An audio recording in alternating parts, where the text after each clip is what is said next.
Une production du Studio SF. Le podcast d'aujourd'hui est une présentation d'Econo Fitness. Si vous avez écouté Occupation Double, vous avez vu qu'Econo Fitness était aussi un partenaire d'OD. Ils sont tellement gentils qu'ils sont aussi partenaires de Jay du Temple Discute. Il y a 70 gyms partout au Québec. Donc ça, c'est vraiment pratique. Mettons, moi, en tournée, peu importe la ville dans laquelle je vais, il y a toujours un Econo Fitness. Donc c'est vraiment, vraiment pratique. Il y a une carte, la carte platine donne accès à absolument tout. Il y a des cours de 30 minutes pour les gens qui sont pressés. Il y a des cours offerts directement dans les écrans. C'est un gym qui est ultra abordable et qui est sans jugement. Merci Econo Fitness, je les aime beaucoup. Et pendant que je suis à OD, je m'entraîne dans la cour des garçons. Donc en plus, ils me suivent en voyage. Ils sont vraiment partout. Le podcast est aussi une présentation de coffret Prestige. C'est tellement hot ce qu'ils proposent en fait, c'est qu'ils offrent un coffret cadeau qui contient des expériences. Donc, ça va de 39,99 à 400 $, 399,99. Donc, mettons que moi, je dis, OK, je mets 100 $. Dans le coffret cadeau, il y a pour l'équivalent de 100 $ de sortie au restaurant, de séjour dans des auberges. Donc, toutes des expériences. Donc, l'idée aussi, c'est de un peu diminuer notre consommation de matériel et d'offrir des expériences humaines. Et ce qui est super extraordinaire, c'est qu'à partir de 100 $ d'ici au 31 décembre, donc si vous achetez pour 100 $, automatiquement, vous allez pouvoir avoir 25 $ de cartes cadeaux pour des expériences dans des microbrasseries du Québec en utilisant le code JMB25, MB pour microbrasserie, donc JMB25 en allant dans le lien sous la vidéo. Donc, merci beaucoup, Coffret Prestige et Econo Fitness, et bon podcast. Encore une fois, bienvenue à Jay du Temple Discute en direct du Studio SF à Montréal, accompagné de PH Quentin du Sans Filtre podcast, que je remercie toujours de me permettre de faire les podcasts ici. Merci d'écouter, encore une fois, je le dis tout le temps. Merci de vos commentaires. Il y a des gens qui m'en parlent dans les spectacles et tout ça. Je suis vraiment, vraiment content de la réception de ça. C'est vraiment un projet de cœur, tout simplement, que je fais pour mon plaisir personnel et le fait de savoir que ça résonne pour certaines personnes, je suis vraiment, vraiment heureux. Merci. Je suis heureux de vous accompagner au travail ou sur la route ou à la maison ou dans l'avion ou à un endroit farfelu, genre peut-être un marché aux puces ou quelque chose. Ce serait bien le fun. L'invité d'aujourd'hui, je suis vraiment, vraiment, vraiment content qu'elle ait accepté mon invitation. C'est une artiste que j'admire vraiment beaucoup. C'est une artiste dont j'écoute la musique depuis déjà quelques années. Je l'ai découverte en 2017 via... Je l'explique dans le podcast comment je l'ai découverte, en fait. Puis elle a 2 albums complets disponibles sur toutes les plateformes, disponibles en vinyle, etc. Elle est en tournée présentement, donc vous pouvez acheter des billets au alexandrastreliski.com. Vous aurez deviné que mon invité, c'est Alexandra Streliski. Aujourd'hui, c'est une pianiste néoclassique qu'on dit, mais elle ne se considère pas vraiment comme une artiste classique. On en parle encore une fois dans le podcast. Si vous ne la connaissez pas, sa musique est extraordinaire. Moi, j'ai découvert son premier album qui est sorti en 2010, Pianoscope. Et ça tu sais, un album que tu écoutes pour la première fois, puis il n'est pas fini et tu as déjà hâte de le recommencer. Tu sais qu'il va faire partie de ta vie. Cet album-là fait partie de la liste pas très longue d'albums que je me tente pas d'écouter. Je l'écoute quand je lis, je l'écoute en voiture, je l'écoute le matin. Et le soir, tard, quand je reviens, c'est super doux, c'est extraordinaire, très émotif comme musique, mais en même temps, il y a un côté très accessible. Là, j'ai dit que c'était de la musique néoclassique, mais freinez-vous pas à ça, il y a quand même un côté pop là-dedans, c'est vraiment, vraiment bon. Et elle a sorti son 2e album, alors que j'étais en Grèce pour Occupation Double, qui s'appelle Inscape, qui est tout aussi bon, plus mature, différent. Bref, moi, c'est 2 albums qui me chavirent à chaque fois que je les écoute et qui m'accompagnent beaucoup dans ma vie et je vous les conseille fortement. J'en ajouterai pas, la conversation parle d'elle-même. C'est-à-dire que il y a 2-3 petits moments où, vous le savez, le podcast, moi, ce que j'aime du podcast, le charme des podcasts, c'est le côté un peu très imparfait. Donc là, il y avait le chien de sa gérante qui était dans la pièce, qu'on salue. Sa gérante était là aussi, Emmanuel. Son chien qui s'appelle Cat Stevens, qui est un magnifique petit chien que j'aime beaucoup. Déjà, je m'en ennuie. Je vais vous le dire. Donc, bref, elle avait une entrevue téléphonique à faire aussi au milieu du podcast. Et après ça, sa gérante est partie. Bref, vous allez comprendre qu'il y a des petits moments où on explique, mais il y a eu des petites pauses. Mais vous allez voir, pour vous, ça ne change absolument rien. Encore une fois, merci d'écoute et surtout, bonne écoute. Voici Alexandra Streliski. Vous écoutez présentement dans vos douces petites oreilles. J'ai du temps pour discuter. Merci d'être là. Ouais, c'est Jet Stop qui discute. Ouais, c'est Jet Stop qui discute. Ouais, c'est Jet Stop qui discute. Ouais, c'est Jet Stop qui discute.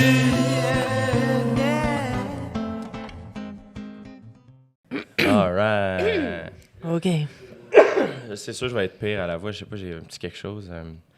Hop. Moi, j'ai fait une endoscopie hier, fait que je pense pas que tu peux battre le... C'est quoi une endoscopie? C'est comme un gros tube dans ta gueule pour aller voir dans ton estomac. Non. Ouais. T'as fait ça hier? Ouais. Avec le tu sourire. me bats pas dans le... J'ai de quoi dans la gorge. Ça tu valait la peine, comme? Mais non, ils ont rien trouvé, genre. T'avais genre mal au ventre, puis en fait, J'ai mal au ventre. on va mettre une caméra C'est pour juste aller du voir. stress, là, probablement. Ah! J'ai du temps, on discute. Oui, c'est ça qui te stresse, sûrement, hein? Oui, oui. Ah non, non, non. Non, c'est pas ça. C'est ça. Non. Mais non, mais en même temps, crime, ça se passe, là, tes affaires. Là. Ouais. Tu réalises-tu? On est commencé, là? Ouais, on est commencé. OK. PH, c'est une machine, il paye sur record. Il Quand il pèse file, souffler. il va, puis j'ai pas besoin de le regarder, je sais qu'on Go, est... spacebar. Voilà. Oui, ça se passe, mais ça se passe tellement que je vois rien aller, vraiment, là. C'est comme... Puis ça te stresse-tu? Ça me stresse pas, c'est ça qui arrive, c'est que je me rends pas compte que je suis stressée parce que ma tête est full là, puis maintenant que je fais exactement ce que je voulais faire dans la vie, je suis centrée. Mais ça reste que, ben, tu le sais, on est dans des jobs où on est constamment obligé de s'adapter. Tu te lèves le matin, tu n'as pas le goût de faire rien, non, t'es à la télé. Ouais. Il faut tout le temps que tu t'adaptes, en fait. Puis je pense que ça, à long terme, ça devient stressant puis fatigant. Fait que c'est un peu ça. Il faut qu'on ait une hygiène de vie. Puis moi, Dans le fond, ce je suis qui te là-dedans. stresse, c'est pas jouer du piano. C'est tout ce qui vient Ouais. avec le succès autour. Je trouve que le plus tough, c'est gérer les gens. Puis dans mon cas, c'est aussi des gens qui me viennent avec des histoires touchantes, des histoires de vie, des histoires de mort, des histoires de maladie. Pas toujours, là. Il y a des gens Ouais. qui écoutent Inscape de manière plus légère aussi. Sauf que dans l'ensemble, j'ai à gérer beaucoup d'émotions humaines. Puis ça, je m'y attendais pas. Ça, Non? je m'étais dit, quand j'avais peur de monter sur scène, parce que moi, j'ai eu longtemps peur de faire ce job-là. Ah ouais? Ouais, vraiment. Pourquoi? J'avais peur d'être ensevelie dans l'émotion. L'émotion va me ramasser. Ça va être too much. Ça va être trop, parce que je suis très sensible comme personne. Ouais. Puis là, je me suis dit, mais si je partage ça, puis j'aimais pas montrer ma vulnérabilité non plus. Non. Fait que c'est sûr que, tu sais, je monte... Maintenant, c'est T'es ce dans que le je bon fais de ma milieu. vie. Oui, non, c'est mais ça. j'ai juste mis du temps à l'accepter, mais ça a toujours été ma place. Je pense que c'est là qu'il fallait que j'aille. C'est Mhm. juste que j'ai mis du temps à faire la trajectoire, tu sais. Puis c'est ça. Puis j'avais pensé à l'aspect...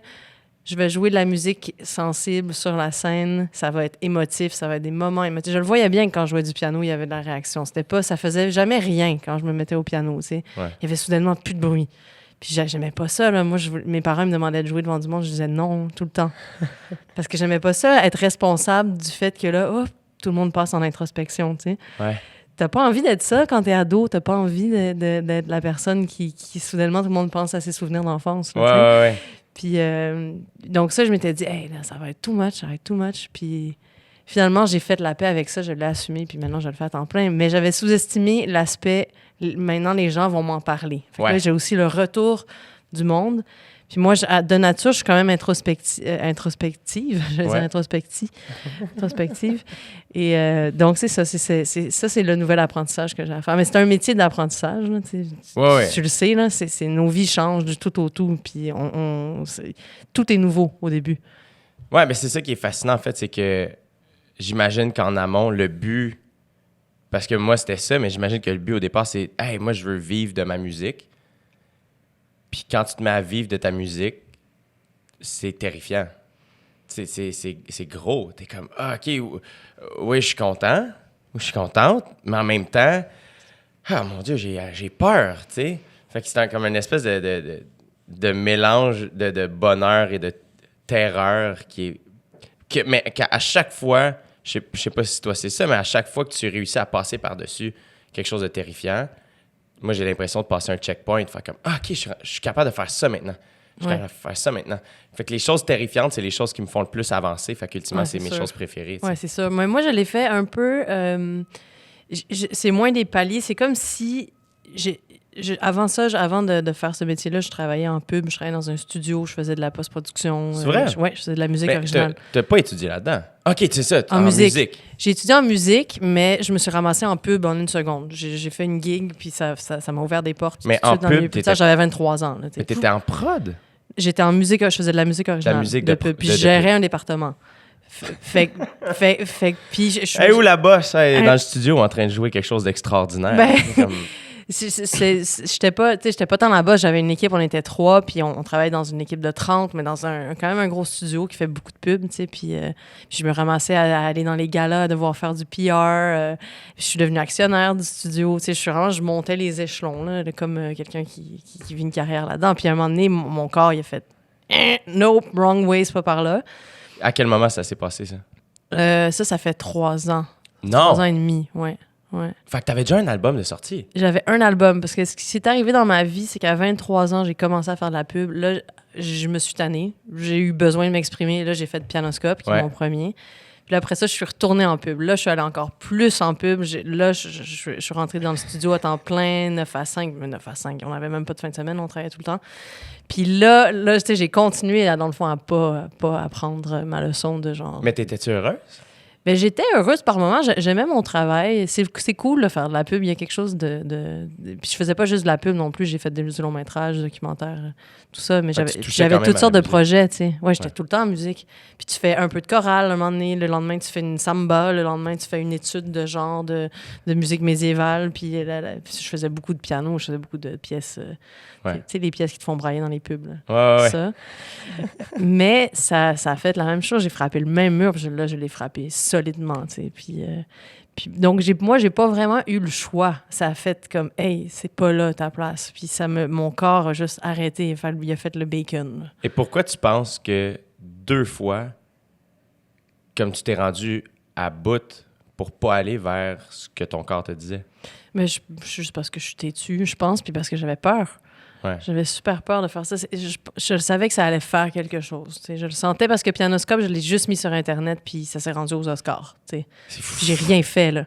J'ai rien fait. C'était juste comme ça. C'est juste parce que les gens... Le moment où j'ai posté un clip de Prélude sur le net, puis ça a été partagé, genre, je sais pas, 3000 fois. Là, j'ai fait comme, OK... Puis tu t'attendais pas à ça du tout? Il va se passer quelque chose.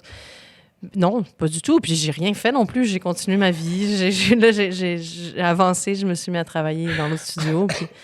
Puis c'est pour ça que je me disais, je pense que si je décidais de me lancer à temps plein là-dedans, puis je voulais faire un deuxième album, je voulais faire un deuxième album. C'est ça qui a fini par me gruger. Mais ça, comme n'importe quel artiste, quand tu fais pas ton... Tu sais, quand tu crées pas ton prochain album, ça fait mal. Ouais. Mais moi, en plus, j'avais un autre job, puis je travaillais beaucoup, puis je travaillais surtout pour faire de la commande, fait que je travaillais pour les autres. Ouais.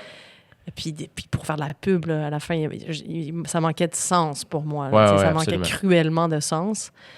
Puis c'est ça m'a rattrapé. Puis à ce moment-là, quand j'ai pris ma décision, OK, je le fais, je l'ai prise, ma décision. Fait que, tu sais, tantôt, on parlait de faire des choses en piliers, en paliers, je veux dire. Moi, ça a été plus comme d'un coup. Ça a été comme, j'affronte mes plus grandes peurs, puis j'y vais. Puis depuis, c'est juste, ça déboule, tu sais.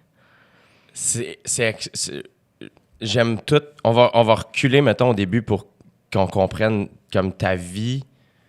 T'as grandi à Montréal? J'ai grandi à Montréal. J'ai grandi à Hudson en partie, puis après on est parti à Paris, puis après on est revenu à Montréal. Fait que j'ai parti... Comment ça, vous êtes promené comme ça? Parce que mon père, il a décidé qu'il y avait une opportunité de travail en France. Fait qu'on est parti à Paris. Fait que moi, j'ai fait mon primaire à Paris. OK. Fait que ma deuxième langue, c'était le japonais, là, genre qui nous enseignait. Là. Ouais. Ah ouais? C'était vraiment... T'as-tu aimé Paris? Tu te souviens-tu? Ben moi, je me souviens, tu sais, j'étais petite, là, fait que je me Ouais. souviens d'aller acheter des chouquettes puis des crêpes au sucre après l'école. Tu sais, moi, c'est ça mes souvenirs, puis mes amis, comme n'importe quel enfant. Fait que, mais oui, j'aime Paris, puis j'y retourne souvent, mais j'ai une relation un peu amoureuse avec Paris. Tu sais, partout en Europe, je suis bien, mais là, dès qu'on arrive en France, je suis comme... Il y a quelque chose, je me sens bien et en même temps pas bien. Tu sais comme quand t'es dans ta famille, il y a quelque chose qui te gosse, ça te gosse plus. Ça me fait ça, tu sais, dès que j'entends Fait que c'est ça. Et t'as fait ton secondaire ici. Ouais, j'ai fait mon secondaire ici. Et t'es allé où au secondaire? Je suis allée à Marie de France, fait que je suis allée dans le système français Ok. à Montréal, ouais. OK. Et Ouais. t'as-tu fait le cégep? J'ai fait le cégep là-bas, fait que tu passes ton bac, comme en France. OK. Mais à Montréal, t'as fait Oui, ça? à Montréal, puis ensuite, je suis allée à l'université McGill. en musique. Non, je suis allée à l'Université de Montréal. Ah oui? Ouais. OK. En musique. Ouais, j'ai fait McGill, j'ai fait toutes mes études conservatoires en piano classique à McGill pendant que je faisais mes études à Marie-de-France, puis après ça, je suis allée à l'UM. Et le piano, qui t'a initié au piano? C'est moi qui ai demandé de jouer dans l'instrument. T'avais vu ça où? Ah, t'as Je demandé sais de pas, jouer? j'avais comme le urge de jouer quelque chose, puis j'ai dit à mes parents, ben je voudrais jouer dans l'instrument de musique. Puis mes parents, ils ont demandé à François Dompierre, qui était un ami de mon père, qui était un compositeur Ouais. quand même connu au Québec. Oui, oui. Puis François, il a dit, ben mettez-la au piano, tu sais, parce qu'après, elle va avoir le choix de se diriger, parce qu'un piano, c'est super complet comme instrument pour apprendre la musique. Ouais. Fait que c'est ça. J'ai commencé comme ça, puis j'ai jamais lâché. Et tantôt, tu disais que, tu sais, ado, de jouer du piano classique puis que tout le monde soit, tu sais, ému, Ouais. c'est pas ça que tu veux. Est-ce que quand même, visiblement, t'aimais faire de la musique? Ça a jamais été pas cool pour toi, dans le sens où c'était ça? Non, quand j'étais ado, j'ai failli lâcher. Ah ouais? Hein? Ouais. Je pense que j'avais 14 ans ou 15. Là, ça, c'est tough. Ça, c'est les années tough. Quand tu joues de la musique classique, là, tu sais. Mais ma prof m'a pas laissé lâcher. Elle m'a laissé comme skipper, je sais pas, 3 semaines de cours. Puis là, elle a appelé chez nous. Puis elle a dit, je pense que tu fais une des plus graves erreurs de ta vie. Ah ouais? C'était qui Ouais, ta prof? elle s'appelait Kathleen Tucker. Elle est décédée aujourd'hui, malheureusement. Mais c'est une femme qui a eu une grande, grande, grande influence sur moi. De par qui elle était, elle avait tellement de charisme. C'était une belle femme. Elle était inspirante, juste dans sa personne. Ça, c'est important, les profs. Là. Ben oui. Mais oui, ado, c'est tough. Ado, c'est vraiment Puis tough. visiblement, elle avait vu quelque chose en toi, elle le savait. Ouais, je pense qu'elle avait reconnu une certaine sensibilité. Puis ce qui est drôle, c'est que j'ai failli réarrêter plus tard. Et c'est elle qui était plus rendue ma prof, mais c'est elle qui me faisait passer mes examens à McGill. Puis elle m'a donné la meilleure note de toute ma classe, qui fait que j'ai joué dans le Pollack Hall, qui est une espèce d'énorme salle. Puis j'ai joué une pièce toute douce. Puis à la fin de cette pièce-là, il y a eu un moment de silence, un genre de 30 secondes de silence, là, très, très long, avant que les gens applaudissent. Puis là, je me suis dit, OK, je peux pas arrêter de faire ça. Mais là, j'allais encore arrêter. Fait que c'est 2 fois elle qui m'a remis sur le chemin de la musique, tu sais. C'est fascinant, ouais. En amont, tu voulais lâcher, et même dans ta vie professionnelle, 2 fois aussi. Ouais, non, ça m'a rattrapé, c'est ça. Mais c'est drôle comment... c'est comme si Sidney Crosby avait pas voulu jouer au hockey. Tu comprends, dans le sens où il y a quelque chose de... ce qui faisait... Je pense, du moins, là, c'est peut-être la psychopop, là, mais ce qui fait ton succès est parce qu'il y a le talent puis il y a le travail, là, tu sais. Et visiblement, tu as les deux, mais on dirait que ce qui a fait ton succès, c'est ta sensibilité. Et c'est aussi ta sensibilité qui te freinait à plonger là-dedans. Oui, absolument. Mais je pense que je dois pas être la seule là-dedans. Ben non. Quand t'es comme traversé par un don, il faut que tu décides, il faut que tu aperces. Il y a ton don, puis il y a toi. Puis toi, il faut que tu te mettes au service de ça. Puis ça, c'est une décision qui, pour moi, a été longue à prendre. Je suis clairement têtue parce que la vie a fait que j'aurais rien pu faire d'autre. Là. Moi, j'avançais plus. Physiquement, j'avançais plus. Fait que j'ai même pas eu le choix. Là. C'était là. Puis je le savais que c'était là. Puis mettons, tes parents, tu sais, je sais qu'il y a bien des parents qui sont comme... Hey, attends, l'art, c'est dangereux. Tu sais, comme, mais toi, tu parles d'un don. Est-ce que tes parents étaient conscients de ça? Est-ce qu'ils t'encourageaient vers ça ou ils... Ouais. Mes parents, mes parents, ils attendaient, là. Tu sais, bon, OK. Elle travaille encore en pub. Tu sais, dans le sens... Mon père, on est allé à Strasbourg il y a 4 ans. Je suis allée avec lui parce qu'il est dans une affaire d'universitaire, puis j'ai donné une petite conférence. Puis on marchait, puis j'étais pas bien. Là. C'était vraiment le moment où c'était juste avant que je crash. Puis mon père, il m'a dit, ben, sais-tu, moi, je pense que tu as rendez-vous avec toi-même. Wow. Puis cette phrase-là, elle m'est restée, puis il avait raison. Il avait tout à fait raison, tu sais. C'est que j'ai mis du temps à dire Alexandra Streliski, l'humain, va devenir Alexandra Streliski, l'art. Puis c'est ça, cette espèce de fusion-là qui a été longue dans mon cas. Et quand tu as dit que tu as crashé et que ton corps ne bougeait plus, ça a duré combien de temps? Qu'est-ce qui t'a sorti de ça? Est-ce que tu t'es juste... Qu'est-ce que tu as fait? J'ai tout essayé, man. J'ai fait plein d'affaires. J'ai fait de l'acupuncture, de l'ostéopathie, j'ai essayé de la médecine énergétique, j'ai fait de l'hypnose. J'ai aussi juste pris le temps d'aller au parc puis de regarder le ciel. Puis moi, je suis quelqu'un qui va vite, je suis quelqu'un d'axé sur le résultat, je suis comme boum, boum, boum, boum, boum, boum. La performance. Ouais, la performance, puis j'aime ça quand je vais vite dans ma tête, il se passe comme 15 affaires en même temps. Fait que prendre le temps d'aller au parc, c'était pas le fun, mais c'était nécessaire. Fait que j'ai dû ralentir. Donc, t'as lâché ta job? Ah oui, je suis partie en arrêt maladie, mais je voulais m'en aller, mais j'ai pas pu m'en aller. Ce qui fait que j'ai traîné. Je suis restée 5 mois de trop à mon travail. Puis ça, avis à tous, là, faites pas ça. Là, ouais. Quand tu sens que tu vas crasher, va-t'en tout de suite, parce que là, ça va te prendre 1 mois. Si tu attends 6 mois, ça va te prendre 2 ans. Fait que c'est vraiment le 5-6 mois, moi, dans mon cas, qui a fait que j'ai mis longtemps. Sérieusement, j'ai mis 2 ans et demi avant d'être fully moi-même, prête à faire plein de choses. Puis maintenant, je fais bien plus de choses que je pensais jamais faire de ma vie. Je suis encore plus forte qu'avant, mais j'ai été obligée de passer par là. T'sais. C'est drôle parce que tu dis que tu vas vite puis tu donnes pas cette impression-là. Ben non, je fais de la musique toute douce puis calme. Mais même dans ta personne, dans le sens où je te connais pas, c'est la première fois qu'on s'assoit et qu'on discute. On s'est croisés rapidement en direct de l'univers, où je te remercierai jamais assez que tu es venu. Mais tu sais, comme j'ai regardé quelques entrevues que tu as faites, ou tu sais, j'ai écouté une couple de trucs, puis évidemment, j'écoute ta musique comme avant même de connaître ton histoire et ta personne. Tu sais, moi, Pianoscope a fait partie de ma vie, puis m'a aidé à passer des moments. Moi, en fait, j'ai entendu... La manière que je t'ai découverte, c'est... j'ai écrit un court roman. On était 3 auteurs, Patrick Sénécal, Simon La France et moi. Dans le fond, il fallait chacun écrire un court roman de 20 000 mots. Puis, ben, moi, c'était la première fois qu'on me demandait d'écrire un livre. Puis, j'étais, oh, mon Dieu, c'est super stressant. Et j'avais une idée. Bref, je me mets à l'écrire. Et c'est pendant que j'étais à Bali que je devais le rendre. Puis là, ça marchait pas. J'avais l'histoire, j'étais presque à la fin. Mais là, j'étais pogné. Et je reviens de Bali et je m'en vais faire le shooting photo avec les 2 autres auteurs pour la 4e de couverture.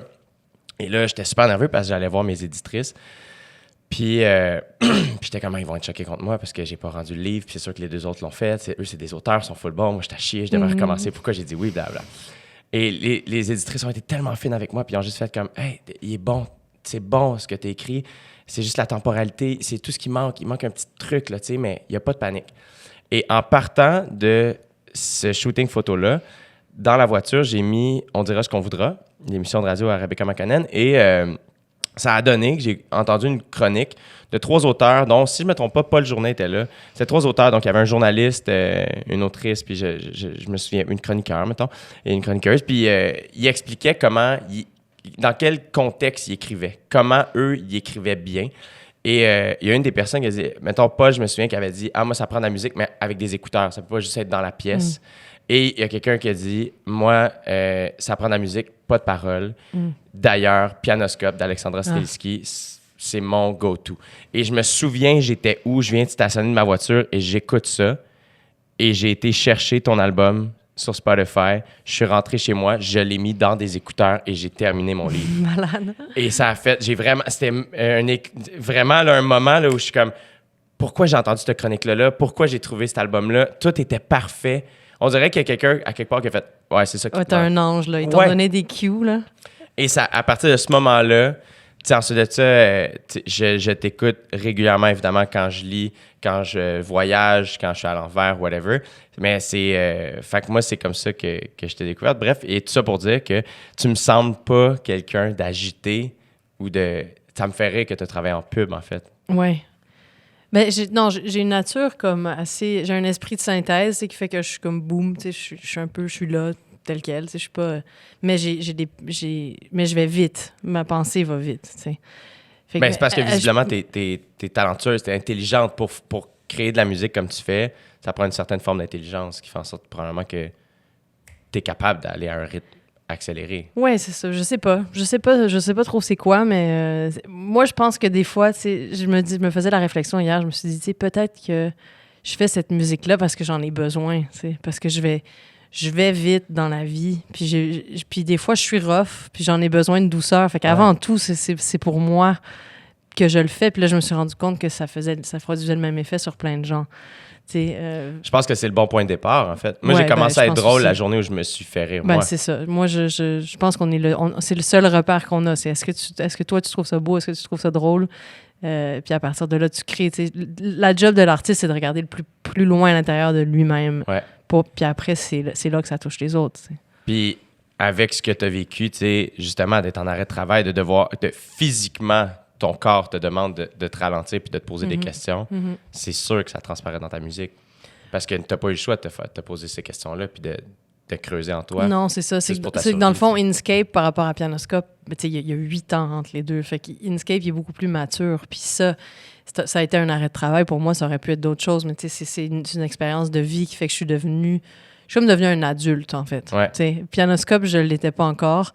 Puis Inkscape, c'est un album de début d'être un adulte. T'sais. Mais il y a quelque chose... le pire, c'est que je me sens de la même manière par rapport à...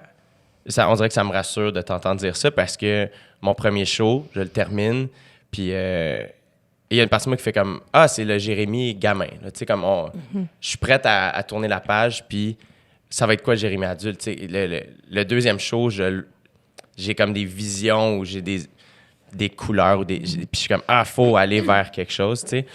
Mais en même temps, il y a quelque chose de vraiment le fun dans le premier album. Il y a quelque chose de raw, il y a quelque chose de candide. Oui, je pense que tu sens l'espèce de potentiel dans les premières œuvres. Tu sens, ouais, c'est brut, t'as raison. C'est comme, tu sais ce que ça peut devenir, mais tu l'entends de manière super brute. C'est ça.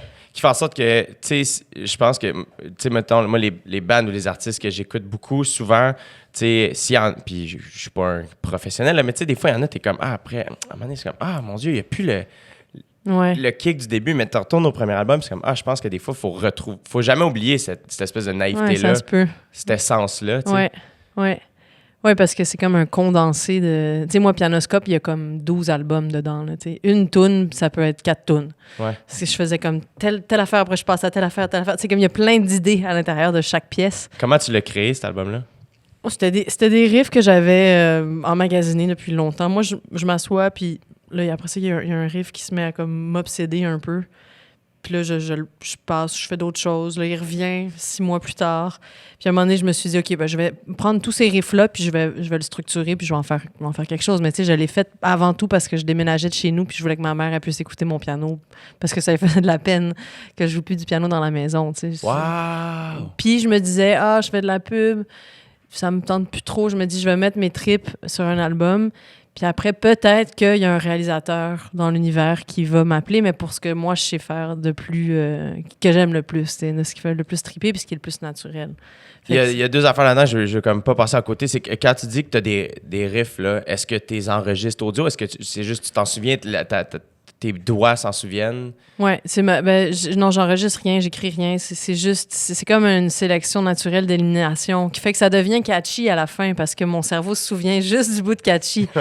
Fait que ça, il y a comme un processus une espèce de sélection naturelle. Sélection naturelle, oui, c'est ça, exactement. Parce que j'en oublie, les bouts qui sont pas mémorables, je les oublie. Puis c'est ça, puis ça revient. Puis il y en a des fois, tu sais, Burnout Fugue, par exemple, là, sur mon album Inkscape, là, ça, je l'ai... C'est sorti, c'est un élan de colère, là, cette tune-là. Là. C'est comme j'en avais besoin, là, tu sais. Elle est sortie là, en 4 jours, là, je la jouais là, compulsivement jusqu'à ce qu'elle se structure puis qu'elle soit comme ça, puis elle n'a pas bougé depuis. Il y en a d'autres plus tôt. Plus tôt, je l'ai jouée pendant 4 ans, 5 ans, sans jamais trouver. J'ai failli même pas la mettre parce que ça faisait, je sais pas, je trouvais pas la forme. Puis finalement, c'est une des tunes les plus populaires de mon album. Ouais. C'est donc bien le fun. OK, fait que, non, mais là, t'as quand même créé un album, mettons, on comprend Pianoscope, là, Ouais. où jusque-là, tu jouais comme la musique classique, là, est-ce que c'est... Avant d'aller dans la musique classique, j'avais une autre question par rapport. Quand tu dis, là, j'ai un album, d'un coup, qu'un réalisateur veut... toi, tu l'as enregistré de ton bord, puis tu as cogné à des portes. Comment tu as fait pour réaliser ton album? En fait, c'est parce que mon ami Max Naver, il travaillait déjà dans le studio où j'ai finalement travaillé à la fin, puis je l'ai appelé, je suis comme, hey, tu peux-tu enregistrer, je veux faire un album de piano, je peux-tu venir le faire au studio? Il m'a dit oui, on a fait ça en 2 fins de semaine, 2 ou 3 fins de semaine, je pense. Puis c'est ça, super simple, là.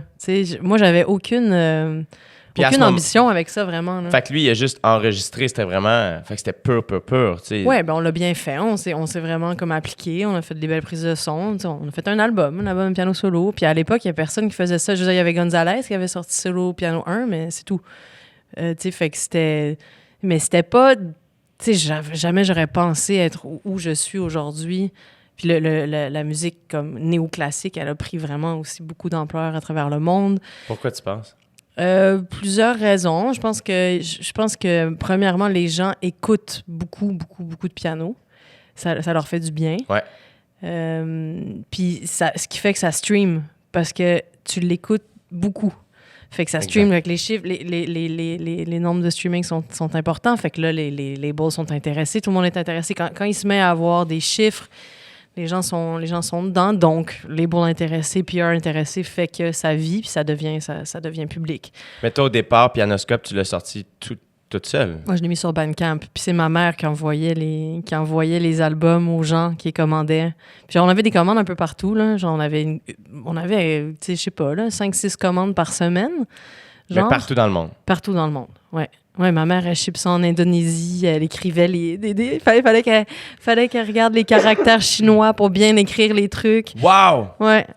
Fait que là, t'étais comme une artiste indépendante. Tu mets ça sur Bandcamp.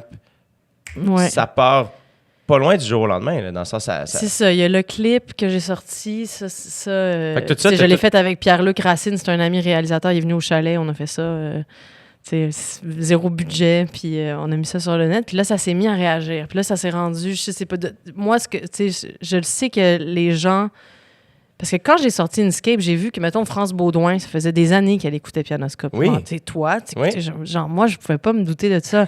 Je sais que Marc-André Grondin, il l'a écouté, qu'il l'a fait écouter à Jean-Marc Vallée, puis Jean-Marc Vallée, ça s'est rendu dans ses films, ça s'est rendu dans Dallas Bears Club, jusqu'aux Oscars.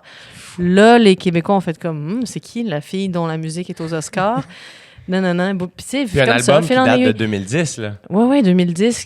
Puis Pianoscope, encore à ce jour, il est sur le top des charts des ventes, là. C'est comme l'album qui fait son chemin tout seul depuis le début, tu sais, c'est vraiment cool. C'est ça pour pas que ta mère s'ennuie de ta musique, c'est hot, je trouve. Ouais, ben oui, tu sais, fait que c'était... Puis toi, mettons, quand ça se ramasse dans Dallas Bears Club, comme, y a-tu quelqu'un qui t'a appelé pour te le dire? Ouais, ben en fait, l'équipe de Jean-Marc ont appelé. Moi, à ce moment-là, je venais juste de signer un contrat d'édition, fait que j'avais un éditeur parce que je recevais beaucoup de demandes de Pianoscope pour mettre la musique dans des films puis dans des affaires. OK, fait que là, quand tu dis un éditeur, c'est pour placer la musique. L'éditeur, ça s'occupe des droits, ça s'occupe dans le fond, quand t'as justement une licence, là, que ça. Fait que quelqu'un dit, moi, je voudrais utiliser telle pièce dans tel film. Fait que là, ça prend un éditeur pour faire tout le côté légal, la négociation, les droits d'auteur, tout ça, ce truc-là. Puis avant ça, est-ce que tu gérais ça toi-même ou c'était la première demande que tu as eue? Avant, je gérais moi-même. J'étais comme, ben oui, allez-y, mettez ma musique dans votre affaire. Puis là, je commençais à avoir beaucoup de demandes, puis je me suis dit, OK, j'ai besoin d'un allié. Puis j'ai trouvé David Murphy, qui est encore à ce jour un de mes éditeurs.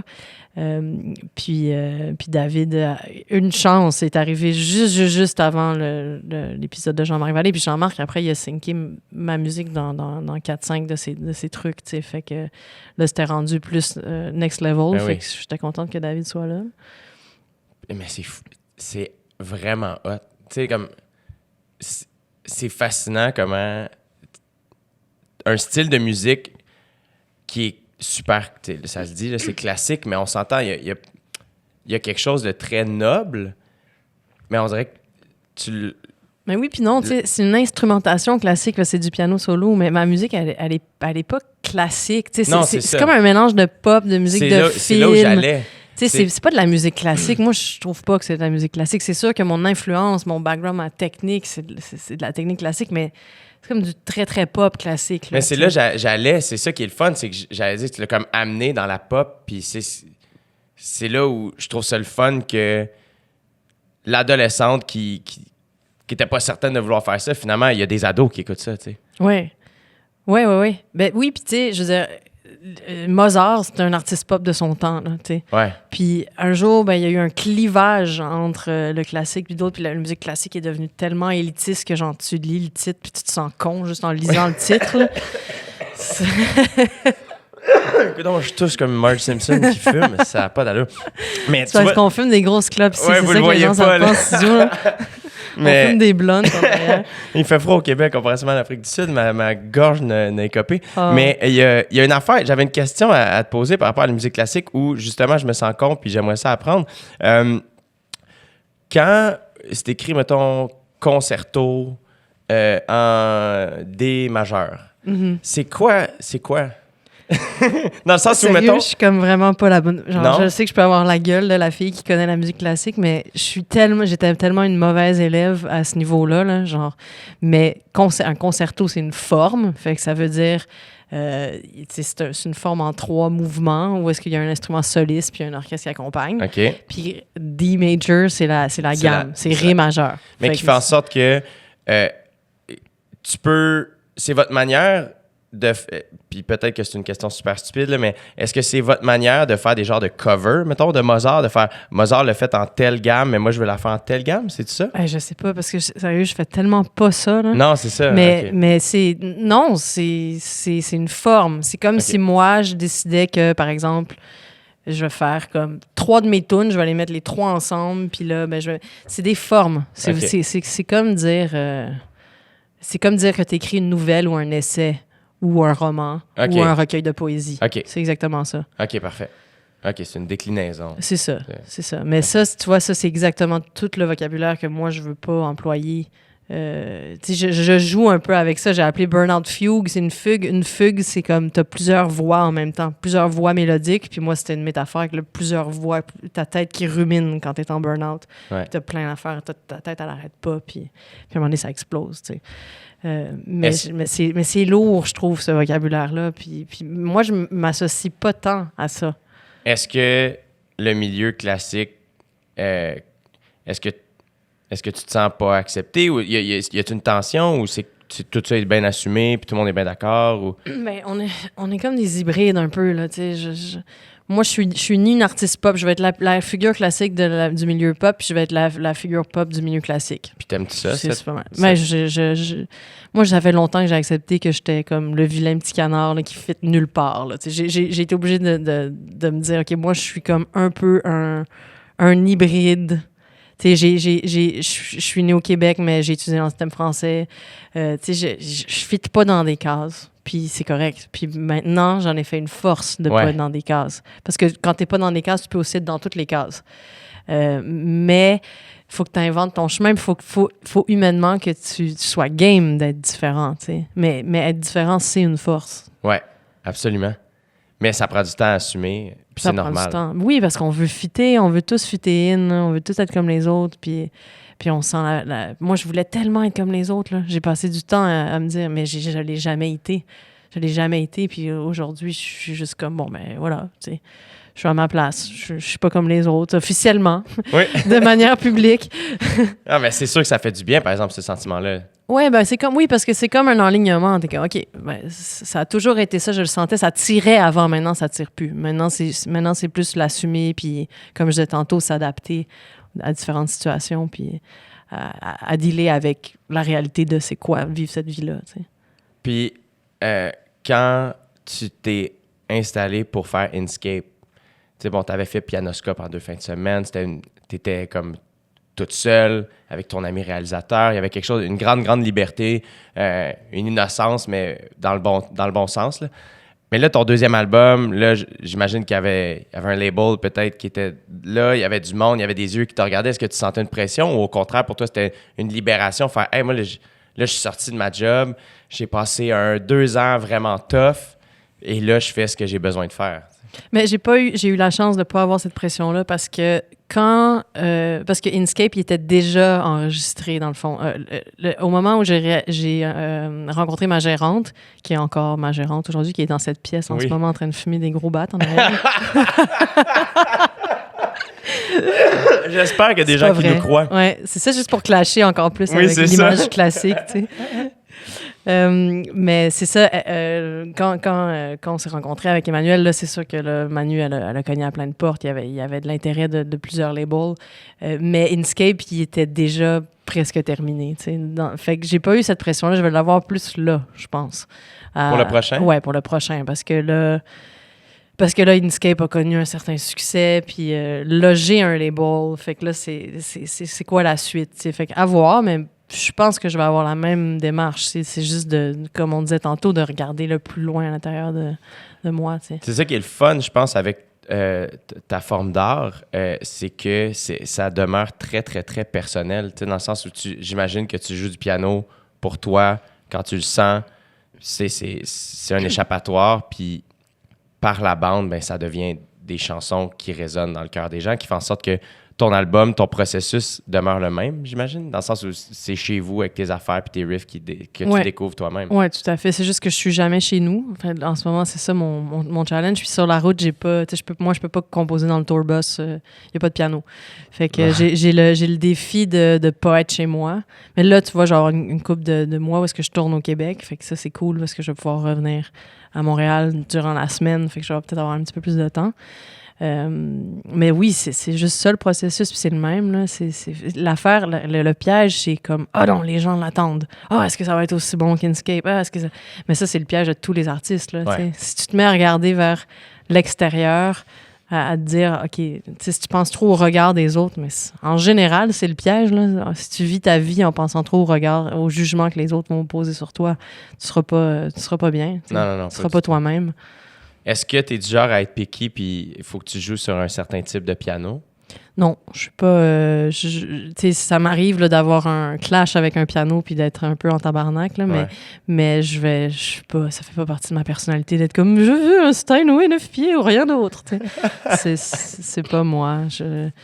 J'ai des critères parce que j'ai une scénographie dans mon spectacle, puis je joue pas sur un piano droit, par exemple, parce que mon show est pas créé comme ça. Ça pourrait être le cas dans un autre spectacle. Ouais. Mais pour celui-là, ben ça demande un... Comment tu as créé ton spectacle? Je suis allée avec des amis à moi qui sont dans le cirque. Le cirque Le Roux, ça s'appelle. Ils sont en France. Super beau ce qu'ils font. Là. Comment tu as rencontré ces gens-là? Je les ai rencontrés dans ma vieille coloc quand j'avais 23 ans. Puis c'était des... Moi, j'étais dans une espèce de coloc bohème. Là. On était 8. Puis avec des artistes de cirque. Puis des musiciens. Puis, et toi, le matin, tu te levais et tu t'en allais travailler en pub? Non, ben ça, c'était plus vers la fin. Mais oui, ouais, c'est un peu ça. Mais au début, j'étais en pige à la pub, fait que je travaillais comme de mon studio. J'avais même pas de studio. Là. C'est le moment? Ouais. Dans 2 minutes, parfait. Hey, je vais te laisser. Tu as une entrevue téléphonique à faire à 11h. Tu es tellement occupé, mais on revient quand ça va être fait. Ça marche. Il n'y a pas de problème. Après la pause. Après la pause qui n'en sera pas une. Oui, c'est ça. On est de retour, mais je pense que pour les auditeurs, il y a eu 1 seconde. Oui, c'est rien passé dans leur vie. Pendant que tu faisais ton entrevue téléphonique, je parlais avec Emmanuel, ta gérante, puis on a réalisé qu'on jouait à la même salle de spectacle en fin de semaine. Oui, c'est malade. Moi, je joue samedi. Et moi, je joue dimanche. Et dimanche. Mais le plus, c'est que... Je suggère que tu me laisses un code secret quelque part sur la scène. Laisse-moi un petit mot comme à l'école secondaire. Mais le pire, c'est que c'est ça que j'allais te dire, c'est que je regarde tout le temps qui est dans la même salle de spectacle que moi le lendemain ou le plus proche. Et quand c'est quelqu'un que je connais ou que j'aime, ou que je laisse des notes. Je l'ai fait à Drummondville pour Catherine Levac. C'est ma meilleure amie, fait que j'ai laissé une note. Puis en plus, le lendemain, elle m'a pas donné de nouvelles. Puis je disais, mais c'est bizarre, tu sais, elle m'a pas donné de nouvelles. Et fait que j'ai fini par y dire, je suis comme, hey, t'as-tu eu ma note? Elle est comme, quoi? Quelle note? Puis je suis comme... J'avais dit aux gens de la salle de laisser ça dans la loge. Puis elle l'a trouvé. J'avais laissé une note à Ariane Moffat. Et une à... c'était où? Je pourrais pas dire c'est où. Puis une à Marie-Mé. Aussi. Puis... C'est vraiment une excellente idée, ça, de regarder c'est qui le lendemain. Mais oui. Moi, je trouve ça full le fun. Mais comment tu le vois? Moi, si tu trouves ça dans le programme, là? Souvent, tu demandes au tech, là, tu demandes au souvent, tech, là, ok. tu sais, ou tu Qui vas demain? savoir c'est qui est là demain, tu sais, puis... Malade. Fait que, ouais, je fais souvent ça. Puis, tu vois, mettons, Ariane, elle m'avait répondu, elle m'avait écrit, Marimé, même chose. Je dis, c'est le fun. Trop bien, mais oui, c'est vraiment une bonne idée. Ouais. Fait que ça je sais pas, C'est comme spread the love. genre. Ouais, exact. Je J'étais, vais ouais, on a commencer à réchauffé faire la ça. salle pour vous autres, amusez-vous, tu sais. Oh, cute. Ouais, fait que je le ferai. Moi, je vais commencer à le faire aussi. Mhm. Absolument. On était... j'ai encore plein de questions. Mais comment... Ben, mettons qu'on part avec ça. Comment tu trouves ça d'être occupé à ce point-là, que soudainement, tout le monde veut te parler, tout le monde veut te rencontrer? En plus, là, tu sais, les gens parlent de mon automne, mais s'il y a quelqu'un qui a eu un automne assez extraordinaire, c'est toi. La disque, cette année, 3 prix? 3 prix, ouais. 3 prix. Ouais. Dont Révélation. Ouais. C'était-tu interprète? C'était instrumental, révélation de l'année, puis auteur-compositeur de l'année. Ta relation avec les prix? Moi, j'ai passé la semaine à chialer à ma gérante. Là. J'étais comme, j'haïs ça, les gars-là. J'aime pas ça, faut se mettre chic. Puis là, c'est juste un concours de popularité. On dirait qu'on est au secondaire. Écoute, là, j'étais une machine à chialage. Là. Ça a dû être insupportable pour elle. Puis à la fin, on a gagné. Puis, c'est malade! Mais je pense que c'est le genre de truc, c'est le genre de... Moi, je sais pas comment je me sens par rapport au trophée. Moi, je m'inscris pas. Quand j'ai su qu'il fallait s'inscrire, j'ai comme... Ma bulle a pété un peu. Mais je pense que je comprends. Moi, sérieux, je me suis dit, hey, je pense que je vais pas m'inscrire. J'aime pas ça. Je pense pas qu'on aime ça. Je pense pas qu'il y a des artistes qui aiment ça. Ouais, non, c'est ça. Parce que t'es mis en compétition avec tes amis.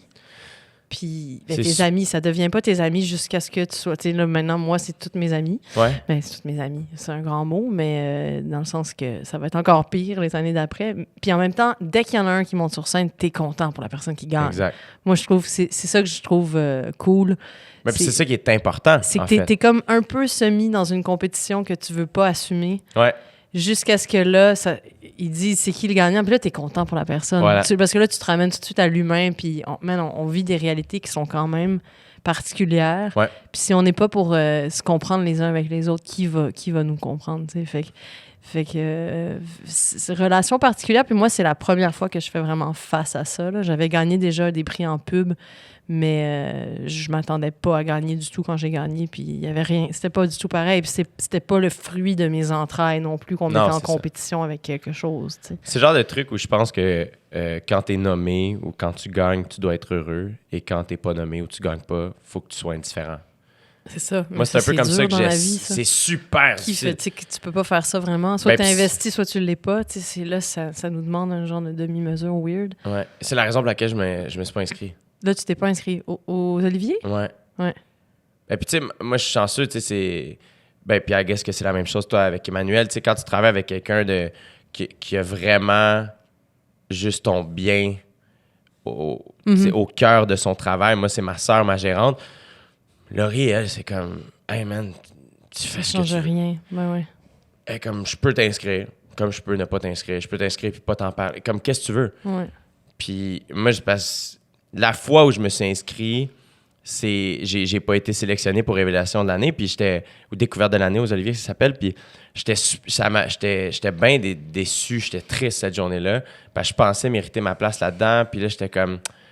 C'est injuste, puis là, quand tu comprends comment ça fonctionne, mais c'est des votes, puis après ça, c'est comme... C'est pas tant que ça non plus, tu sais, tout le monde a sa chance, puis à un moment donné, je suis comme, ça me déconcentre trop, je suis trop sensible. J'ai l'impression, en fait, j'ai juste fait, je suis pas assez solide pour confronter ça en ce moment.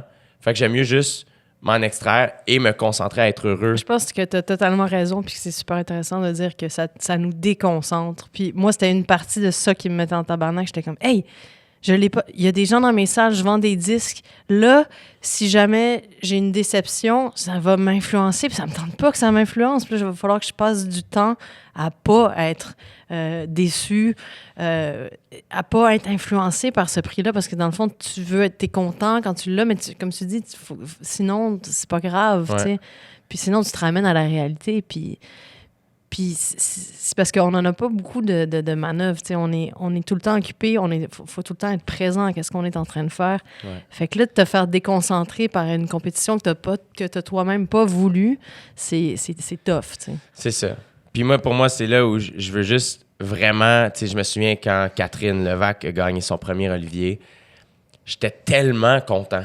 Tu sais. Puis cette année, ben j'ai plein d'amis qui sont nommés. Puis de voir un Sam Breton avec qui j'étais dans le même casier à l'école de l'humour être nommé, je suis comme, ben oui, go, tant mieux.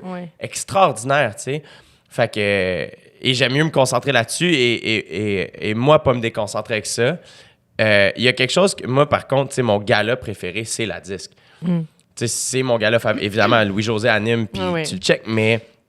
J'ai toujours hâte de voir les performances. Puis là, ben, ça fait 3 ans que je suis à l'extérieur du pays quand ça joue. Fait que là, je suis comme sur YouTube à checker qu'est-ce qui est sorti, qu'est-ce qui est pas sorti, puis essayer de voir. Tu sais, je trouve qu'il y a quelque chose de très, très real dans votre gala. Puis, tu sais, on s'entend, les galas en partant, c'est pas la chose la plus real au monde. Mais je trouve qu'en musique, vous êtes plus no fucks given. Vous jouez moins la game. Mais c'est ça, je pense qu'on est plus des bébites à... C'est ça. À la création, puis on est juste comme un peu dans notre coin. Fait qu'on est les... Ouais, on est les moins, genre, tu sais, je sais pas, moins glamorous. Ouais, c'est ça, tu sais. Fait moi, je me souviens de on voir... nous force toutes à se mettre chic puis à l'être. Fait qu'on joue la game, mais on l'est toutes pas, tu sais. Mais vous la jouez beaucoup moins que nous. Ouais. Tu sais, nous, on est tous des humoristes en jeans troués puis les souliers pas de semelle, là. Tu sais, quand on est dans les bars, les premières fois qu'on va aux Oliviers, là, on n'a pas les moyens de s'acheter un suit, puis là, finalement, tout le monde est comme « Ah, yes, OK, hey, on est des vrais monsieur puis des vraies madames. » c'est comme... Non, tu sais. Puis là, tu vois Simon Leblanc monter sur scène en T-shirt avec sa chaîne puis son portefeuille, puis je suis comme, ça n'a pas d'allure, ce gars-là. Puis t'es comme, c'est vrai que ça n'a pas d'allure, tu sais. Mais vous autres, tu sais, il y a quelque chose. Je me souviens voir Malajube, genre, tu sais, comme Julien Minot avec sa perruque, puis l'autre avec sa fausse cigarette, puis l'autre pas de souliers, puis faire comme. Puis ils gagnent, puis ils montent, puis ils sont juste comme, rock, merci, puis ils sortent. Devil Callis, Bernard Adamus avait dit Devil Callis. Fait comme, tu sais. Je pense qu'il la plupart, en tout cas, il y en a qui l'adressent ou qui vont là pour les bonnes raisons. Tu sais, faire comme, alright, tu sais, whatever. Puis... Ben, je pense que ton premier gala, c'est une chose, tu sais. Après ça, tu l'as vu. Ouais.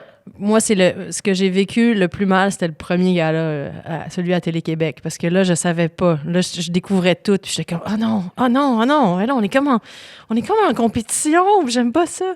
Puis là, le deuxième, j'étais relax. Ouais. J'étais totalement relax. Puis là, Louis-José s'est mis à parler. Puis là, je me suis mis à écouter un show de Louis-José Hood. Ouais. J'étais bien assis, là, je m'attendais pas du tout à gagner. J'étais comme auteur-compositeur. J'ai pas la partie auteur. C'est sûr que non. Puis révélation de l'année, je pensais que c'était Vincent Roberge qui allait l'avoir. Fait que j'étais tranquille, tu sais. Puis j'étais plus relax aussi parce que j'avais vécu celui de 3 jours avant. Fait que je pense que, tu sais, pour en revenir à toi, mettons, tu l'as vécu une fois, je pense que si tu le refaisais, t'aurais déjà plus de recul parce que tu l'as vu. Ouais, c'est ça. C'est comme le début qui est tough. T'sais. Mais ce qui est cool, c'est que une fois que tu gagnes ces prix-là, c'est que ça, on peut pas te l'enlever, dans le sens où c'est là où je pense que faut essayer d'être indifférent si on l'a pas. Mais une fois que tu l'as, tu peux prendre la tape dans le dos, tu sais, parce que... Ah, c'est sûr, puis c'est un beau symbole. Puis, tu sais, moi, je les ai mis dans mon salon, tu sais. Parce que c'est un symbole de l'année puis du travail qui est parcouru de toi et de ton équipe, tu sais. Fait qu'il y a quelque chose de comme, on m'a donné un bel objet doré pour représenter tout ce beau travail puis ce parcours qui est tough, là, tu sais. On travaille fort, là. C'est difficile ce qu'on fait, là. Puis ça, c'est beau. Puis moi, je trouve aussi, je réfléchissais à ça l'autre jour, tu sais, je trouve que les prix, c'est aussi une espèce de... Ça t'aide pour la suite, tu sais. Comme là, je le sais que mon 3e album, ça va avoir un poids que j'ai gagné ces prix-là quand va venir le moment de le sortir. Mm-hmm. Pour la presse, il y a comme c'est comme si ça te donnait un petit coup de plus pour la suite, parce que c'est dur de durer, tu sais. Ouais. Percer, c'est une chose, durer, c'en est une autre. C'est-tu quelque chose qui te stresse? Pas tant que ça, parce que ce qui me stresse, c'est plus jusqu'où moi je vais avoir envie d'aller, tu sais. Où est-ce que je vais arrêter? Parce qu'en plus, on développe d'autres marchés, d'autres pays. Jusqu'où je vais vouloir pousser ça? Tu sais, ça, je le sais pas, mais personne ne le sait dans sa carrière. Non, exact. Mais... c'est comment développer mais oui, ce qui me stresse, tu sais, quand tu vis un moment de popularité comme ça, t'es sur une espèce... T'es dans une réalité qui est somme toute différente de ce que c'est la vie normale, tu sais. Fait que c'est toujours de rester vraiment groundé. Mais ça, j'ai pas trop de problème avec ça parce que je pense que de nature, je suis quelqu'un de vraiment groundé.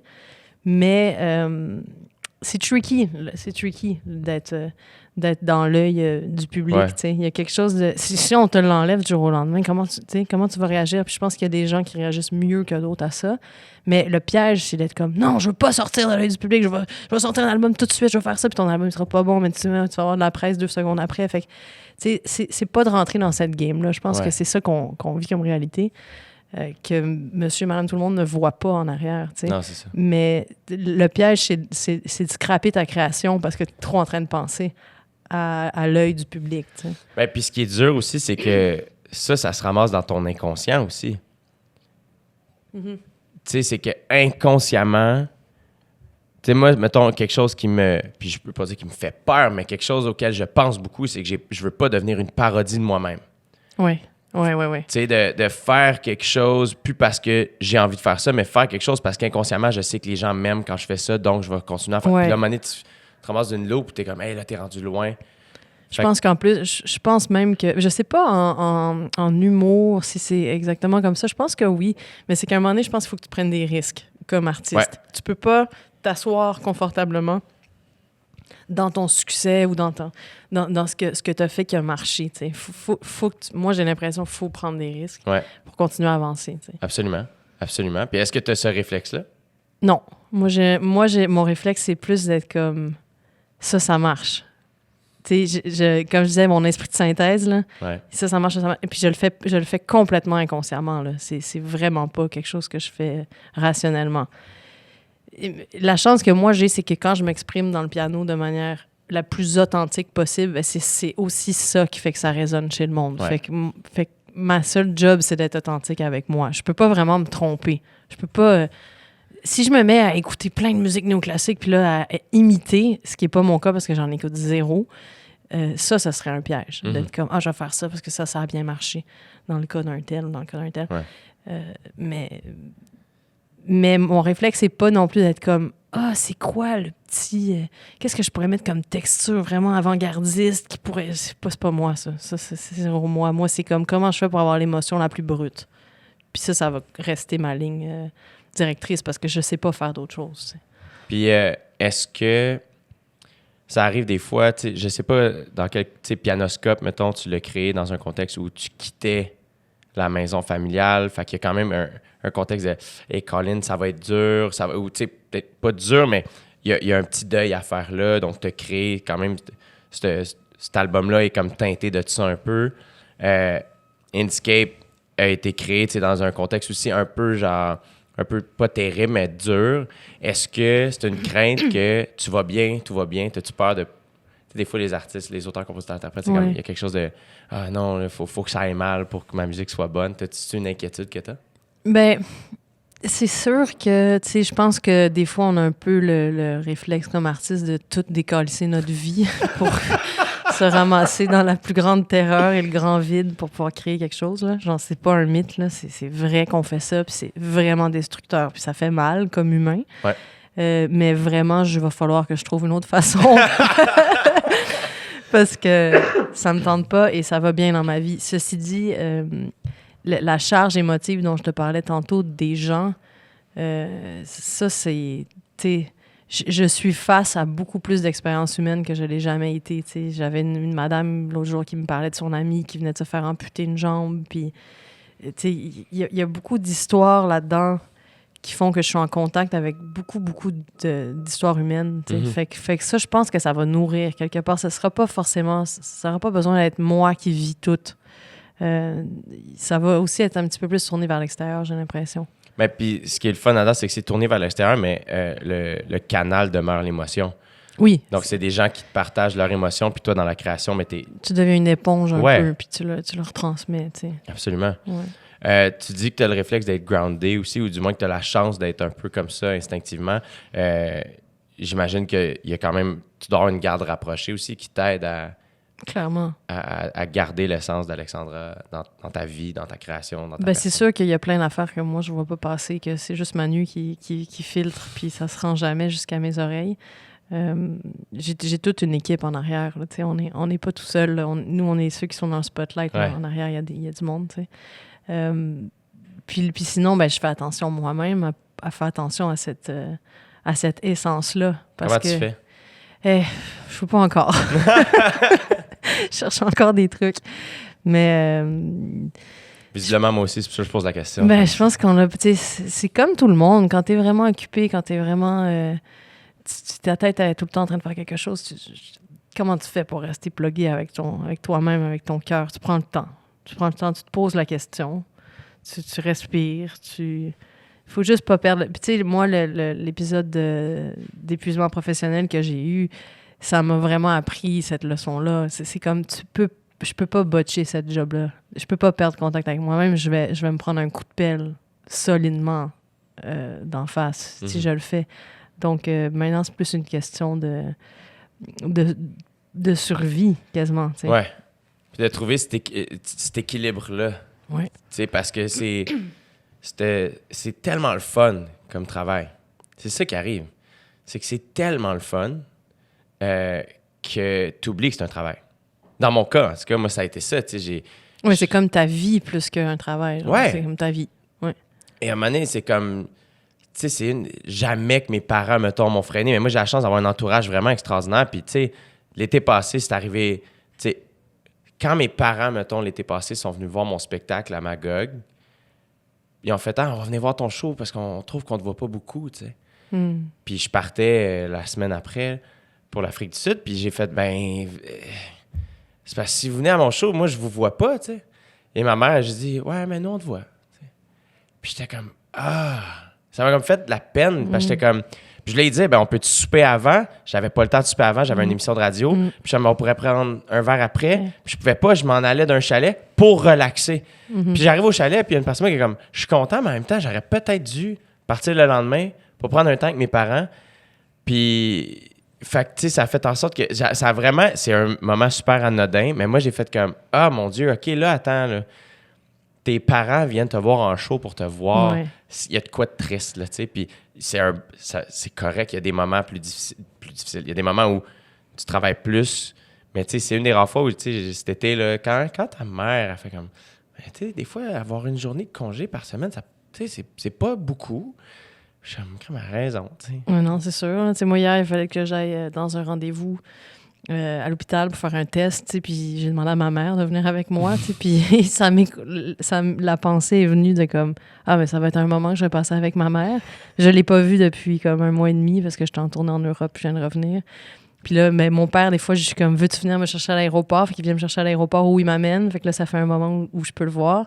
Sinon, mon père, il vient voir mes shows, mais tu sais, c'est pas les meilleurs moments parce que t'es brûlé, c'est fatigant. Moi, je sors en plus généralement après les shows pour aller voir le monde. Même chose, ouais. Fait que c'est ça fait des longues soirées quand même. Toi, tes shows, ça doit quand même être drainant émotivement. Ouais, c'est... Parce que t'as pas le choix quand même un peu de replonger dans la toune. C'est ça. Moi, tous les soirs, je joue ma peine d'amour et ma dépression, entre autres. Là. Ouais.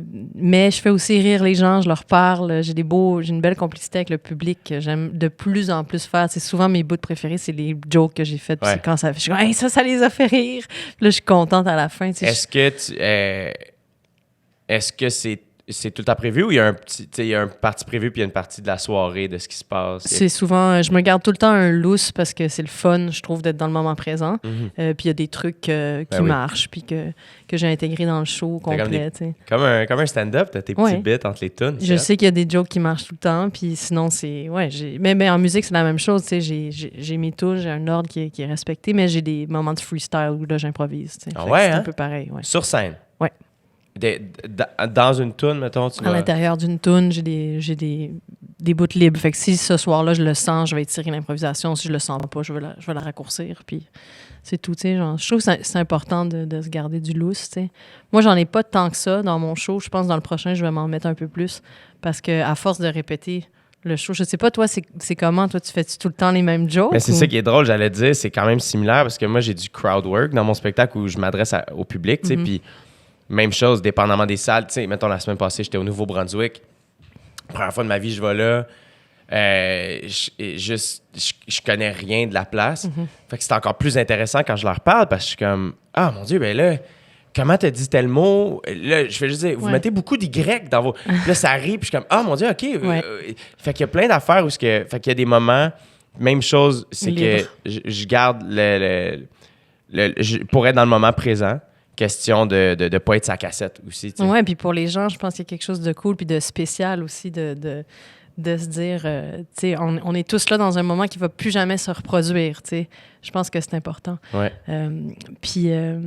Mais ça, j'ai remarqué, moi aussi, tu sais, je suis allée à Saint-Hyacinthe, j'étais à Saint-Hyacinthe la fin de semaine dernière, puis je leur ai dit, ben j'avoue que je connais pas grand-chose sur Saint-Hyacinthe, à part que ça sent le chocolat dans les rues. Oui, genre. c'est Puis ça. là, ça a fait rire les gens. Puis tu sais, moi, comme je suis pianiste classique, en gros guillemets, là, dès tout ce que je dis qui fait référence à la vie quotidienne, ça fait rire les gens. Comme, j'ai joué à 4 heures à Sainte-Marie-de-Beauce, puis j'ai dit, hey, c'est le fun, un show d'après-midi, on va être tous de retour à temps pour regarder Occupation Double. Ouais.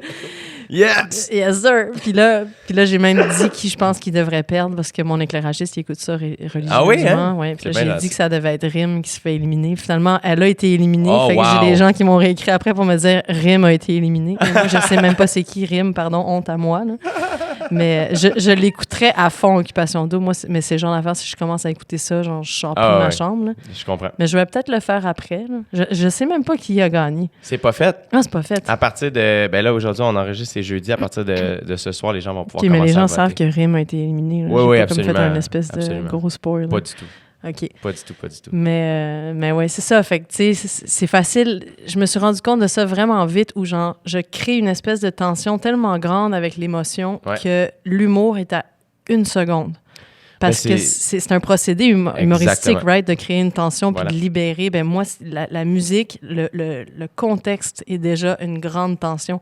Fait que l'humour est vraiment proche tout le temps. Puis ça, j'ai du fun avec ça. Ben, puis c'est tellement le fun que tu l'utilises. Parce que c'est ça l'humour. Ouais. Chaque blague, c'est ça. Tu crées une tension puis tu la désamorces. C'est ça. C'est tout le temps ça. Puis ça, c'est ça, ma plus grande part d'improvisation, c'est ça. Puis ça change selon les publics. Moi, je fais le show dans les 2 langues aussi. Tu sais, je joue à plusieurs endroits. Quand je joue en Allemagne, je me force de dire une phrase en allemand. Puis c'est ce que je dis souvent, c'est une phrase qui n'a aucun rapport. Là. Tu sais, c'est une phrase pas polie du tout. Tu sais, je vais réciter un bout de menu ou quelque chose. Puis là, ça va vraiment rire les gens. Tu sais, fait que je me force à apprendre la langue là-bas. Fait que ça, c'est tout un défi aussi. Là. Parlons du spectacle. Mettons ton premier show à toi. Toute seule. C'était à la 5e salle, la Place des Arts. C'est comme ça commence en grand. Puis c'était ton spectacle à toi. Oui, c'est le Festival de jazz. C'est Laurent Saunier qui, en fait, à cause de Greg Kitzler, qui était relationniste de presse chez Spectra, lui écoutait mon album en boucle dans les bureaux de Spectra, puis à Pianoscope. Ouais. Puis à un moment donné, ils ont fait comme « Hey, on va l'inviter ». Puis là, toi, je suis là, quand tu te fais inviter par le Festival de jazz à jouer à la 5e salle de la Place des Arts, tu dis oui. Ben oui. Tu te forces. Donc, je me suis forcée. Là, pendant 3 mois, j'ai été stressée à faire ce show-là. Ouais. Mais oui, j'avais fait un beau show. J'avais invité un trio de cordes. Fait que ça, c'était le premier show vraiment officiel que j'ai fait. Puis là, comment t'as monté ce show-là? T'as répété avec les...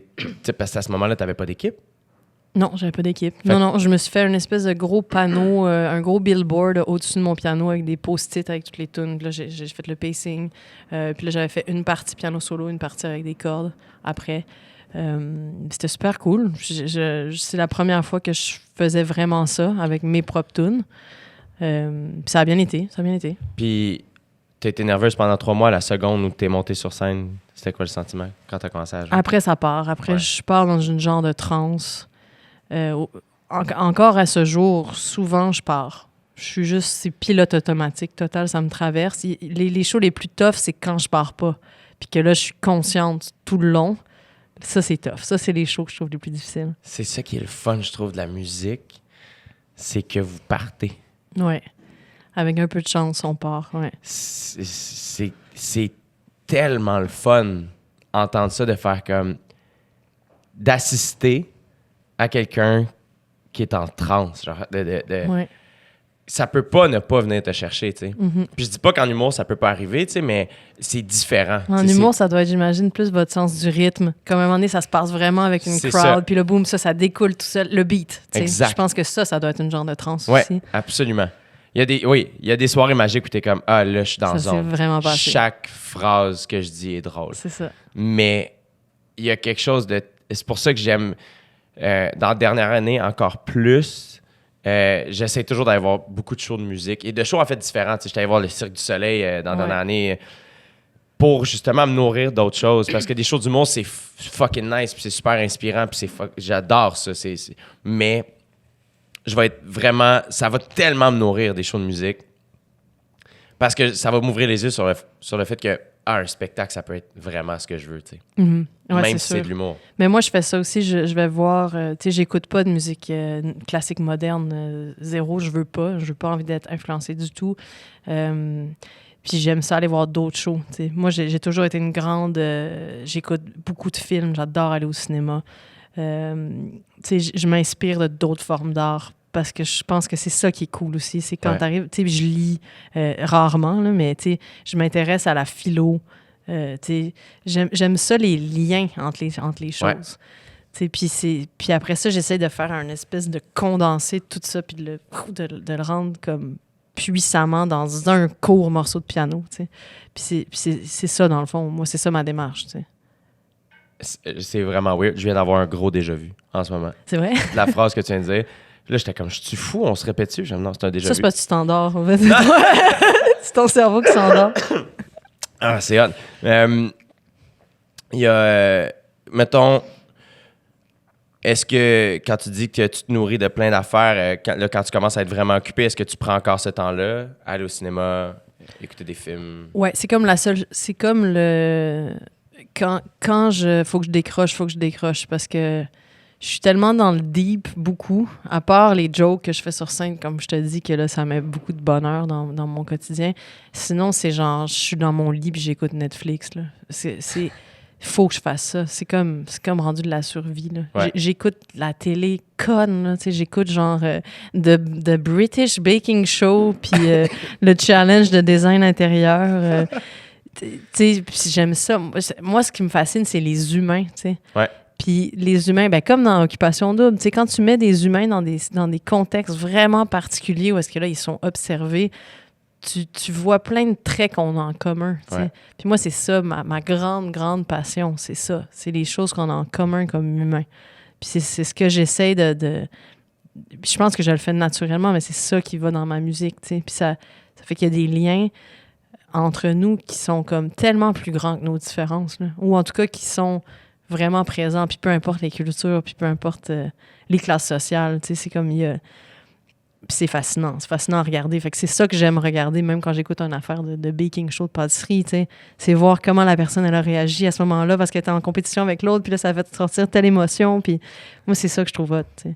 Mais l'être humain, c'est pourquoi tu penses que je fais un podcast, c'est que tout le monde a une histoire, puis ça va finir par résonner. Tu sais, comme je fais pas ça pour le fame, je fais pas ça pour... C'est juste comme... C'est super égoïste pourquoi je le fais, là, c'est que ça m'aide moi. Tu sais, puis... Si tu peux poser des questions puis échanger avec du monde. Ben oui. Ouais. Tu sais, puis après ça... Tu sais, moi, il y a des podcasts qui ont eu une réelle incidence dans ma vie, tu sais, de faire comme... Ah, OK, tu sais, puis ultimement, c'est pas tant le podcast plus que l'être humain. Oui, C'est mais il y a un juste ça. podcast, là, c'est une psy qui pose... le podcast, c'est des séances de thérapie. C'est vrai? Oui, puis... Comment ça s'appelle? Je me souviens pas. J'essaie d'y penser, là, je te reviendrai. On va le trouver. Mais c'est exactement ça, l'idée. C'est de montrer comme cette personne-là, elle a une relation difficile avec sa mère parce que sa mère était comme quasiment violente, mais pas d'une manière classique. Puis là, tu t'écoutes une séance de thérapie de quelqu'un, puis t'es comme... Tu peux te reconnaître dans comme 3-4 des affaires. Ben oui. Systématiquement, peu importe la problématique de la personne. Ah ouais. Tu sais, soit ça te rend plus empathique, soit tu te rends compte juste à quel point on vit des choses similaires dans le monde intérieur. Oui, oui, absolument. Ben, puis, tu sais, c'est Dr. Phil, là, tu sais, je veux dire, est-ce qu'il faut que tu quittes? Y a-tu quelque chose? Oui, c'est le moment. OK, c'est ça. OK, parfait. Ah, il y a tellement pas de problème, Emmanuel, la gérante d'Alexandra. On parlait d'être humain. Non, c'est ça, Dr. Phil. Ouais. Je sais pas pourquoi j'ai dit ça, mais c'est ça, tu sais, c'est juste... Puis je pense que c'est la raison pour laquelle les shows live, ça continue de fonctionner. C'est que c'est un moment humain. On connecte, tu sais. Puis ce que je trouve encore plus... Ce que tu dois vivre, puis tu le vis, parce que tu m'en as parlé, tu sais, déjà, les histoires que les gens te racontent, tu sais, c'est que ce que je trouve vraiment fascinant de la musique, c'est que c'est tellement personnel. Vous nous accompagnez tellement beaucoup. Moi, j'écoute ta musique, je me souviens du livre que j'ai lu, je me souviens de où j'étais assis, je me souviens du chalet. J'écoute ta musique et ça me calme parce que ça me remet dans cet état-là, tu sais. Oui, c'est ça. Puis ça, à un moment donné, ça appartient à l'expérience de tout le monde. T'sais, moi, une fois qu'il est fait, l'album, c'est plus le mien. C'est rendu ton histoire, l'histoire de la madame, l'histoire du monsieur, du jeune homme. C'est comme... C'est chacun... C'est la vie de tout le monde. Puis c'est ça qui est spécial parce que c'est comme si moi, je deviens un symbole de la vie de la personne. Puis c'est là que... C'est cette position-là qui est à trouver. T'sais. C'est vraiment le fun. Est-ce que je sais que tu as fait une toune avec Safia Nolin sur son album de reprise. Faire de la musique pour quelqu'un qui chante sur des paroles, c'était-tu comme tough? C'était-tu fun? Moi, j'aime vraiment ça, faire ça. Mais tu sais, j'adore faire de la musique de film aussi. J'aime ça, mettre la musique au service de quelque chose, tu sais. Avant tout, c'est ça que je pensais faire dans la vie. T'sais. La musique de film? La musique de film, oui. Et ça, comment ça fonctionne? C'est que tu reçois le film et tu regardes et par la suite, tu mets la musique dessus? En fait, tu reçois le scénario d'habitude pour voir si l'histoire te plaît, si l'histoire te parle. Est-ce que tu penses que ça peut marcher? Parce que, tu sais, à la fin, c'est toi qui exprimes la trame émotive du film. Fait qu'il faut que le scénario résonne. Ouais. Puis ensuite, tu te fais appeler par... tu t'es déjà fait appeler, là, mais tu t'échanges avec le réalisateur. Puis là, c'est comme, OK, qu'est-ce qu'on veut souligner comme trame émotive en arrière? Puis moi, j'adore ça, faire ça, parce que c'est un travail d'empathie avec un personnage ou avec un réalisateur ou avec une vision d'ensemble. C'est vraiment cool. Puis quand je fais de la musique avec Safia, j'ai fait de la musique avec Tire le Coyote aussi. J'ai vraiment aimé ça. Ouais. C'est comme, OK, comment je fais pour bonifier cette chanson-là? Puis faire ressortir de cette voix-là puis de ce talent-là la chose que moi, avec laquelle je vibre le plus, tu sais. Puis c'est vraiment cool, puis j'ai envie de continuer d'en faire. Quand tu reçois un scénario, mettons, de film, tu sais ça, est-ce que, ben toi, en même temps, t'es une fan de cinéma, donc j'imagine que t'avais quand même l'œil et l'âme un peu aiguisés à ça, mais y a-tu quelqu'un qui t'a aidé un peu là-dedans? Parce que moi, tu sais, je veux dire, moi, je sais, j'ai jamais lu un scénario de film là, complet. Je sais pas si j'ai ce talent-là, mais mettons, il faut quand même avoir du flair là, pour voir. I guess que c'est divertissant, là, un bon film, ça doit se lire aussi, là, mais il faut quand même le voir. Là, tu sais. Non. Tu le sais, tu sens l'histoire, en fait. Puis après, tu vois le réalisateur, c'est qui, parce que souvent, les réalisateurs, ils ont leur couleur. Fait que tu peux imaginer un peu, ça va donner quoi. Il faut aussi que tu aies une excellente relation avec le réalisateur, relation humaine. Si tu te comprends pas, ça marchera pas. Mm-hmm. Ça marchera pas. Fait que moi, ça, c'est un gros critère. C'est comme est-ce que le réalisateur m'inspire, sinon c'est l'histoire. C'est est-ce que moi, ma musique peut vraiment servir cette histoire-là. Puis après, c'est une question d'horaire, évidemment. Là, c'est plate de même, mais ça prend du temps à faire un film. Mais oui, moi, j'ai Michel Corriveau, qui est un compositeur de musique de films québécois, qui a été un mentor depuis le début. Là. Je l'ai entendu parler il y a comme 10 ans, je pense, dans un séminaire de musique de film. Puis là, je l'ai regardé et j'ai dit, c'est ça. Moi, c'est ça. C'est ça que je fais dans la vie. Ça va être ça. Puis j'ai été lui parler, puis la vie nous a ramenés il l'a ramené sur ma route plus tard, puis Michel, il m'a beaucoup aidé. Là. J'ai comme appris de lui beaucoup de choses en musique de film, puis même là, tu vois, si je devais faire un gros film demain matin, j'irais chercher de l'aide encore, tu sais, parce que c'est... Mais je connais la méthode maintenant, j'en ai fait plusieurs. Ton premier, c'était quoi? Premier, c'était un film indépendant canadien. C'était lourd, là. C'était sur une femme qui accompagnait les gens dans la mort, puis là, sa propre mère meurt, en tout cas. Là, j'ai réalisé aussi que tu peux pas faire n'importe quel film parce que tu vas te plonger dans un univers pendant 2 mois, puis j'ai fini ça, puis j'étais brûlée. C'est sûr. C'est pas pour rien que tu penses à Heath Ledger qui est mort quand il a fait le Joker, c'est comme... Là, je viens juste de regarder le nouveau Joker, là, avec Joaquin Phoenix, puis tu sais, c'est comme... C'est sûr que t'es dans un état... T'es obligé de te mettre dans la peau de ce personnage-là. Fait que tu vis toutes ces émotions-là. Puis c'est la même chose quand tu fais la musique, là. T'es obligé d'être drette, là, avec le personnage. Puis ça faut que ça te traverse, tu sais. Fait que choose wisely. Ouais. Mais tu vois, mettons, pour avoir écouté une couple d'entrevues de Joaquin Phoenix, c'est que je pense qu'il faut que tu sois capable vraiment de plonger là-dedans comme vraiment, vraiment fort. Et d'avoir aussi la capacité à t'en détacher. T'en sortir, ouais.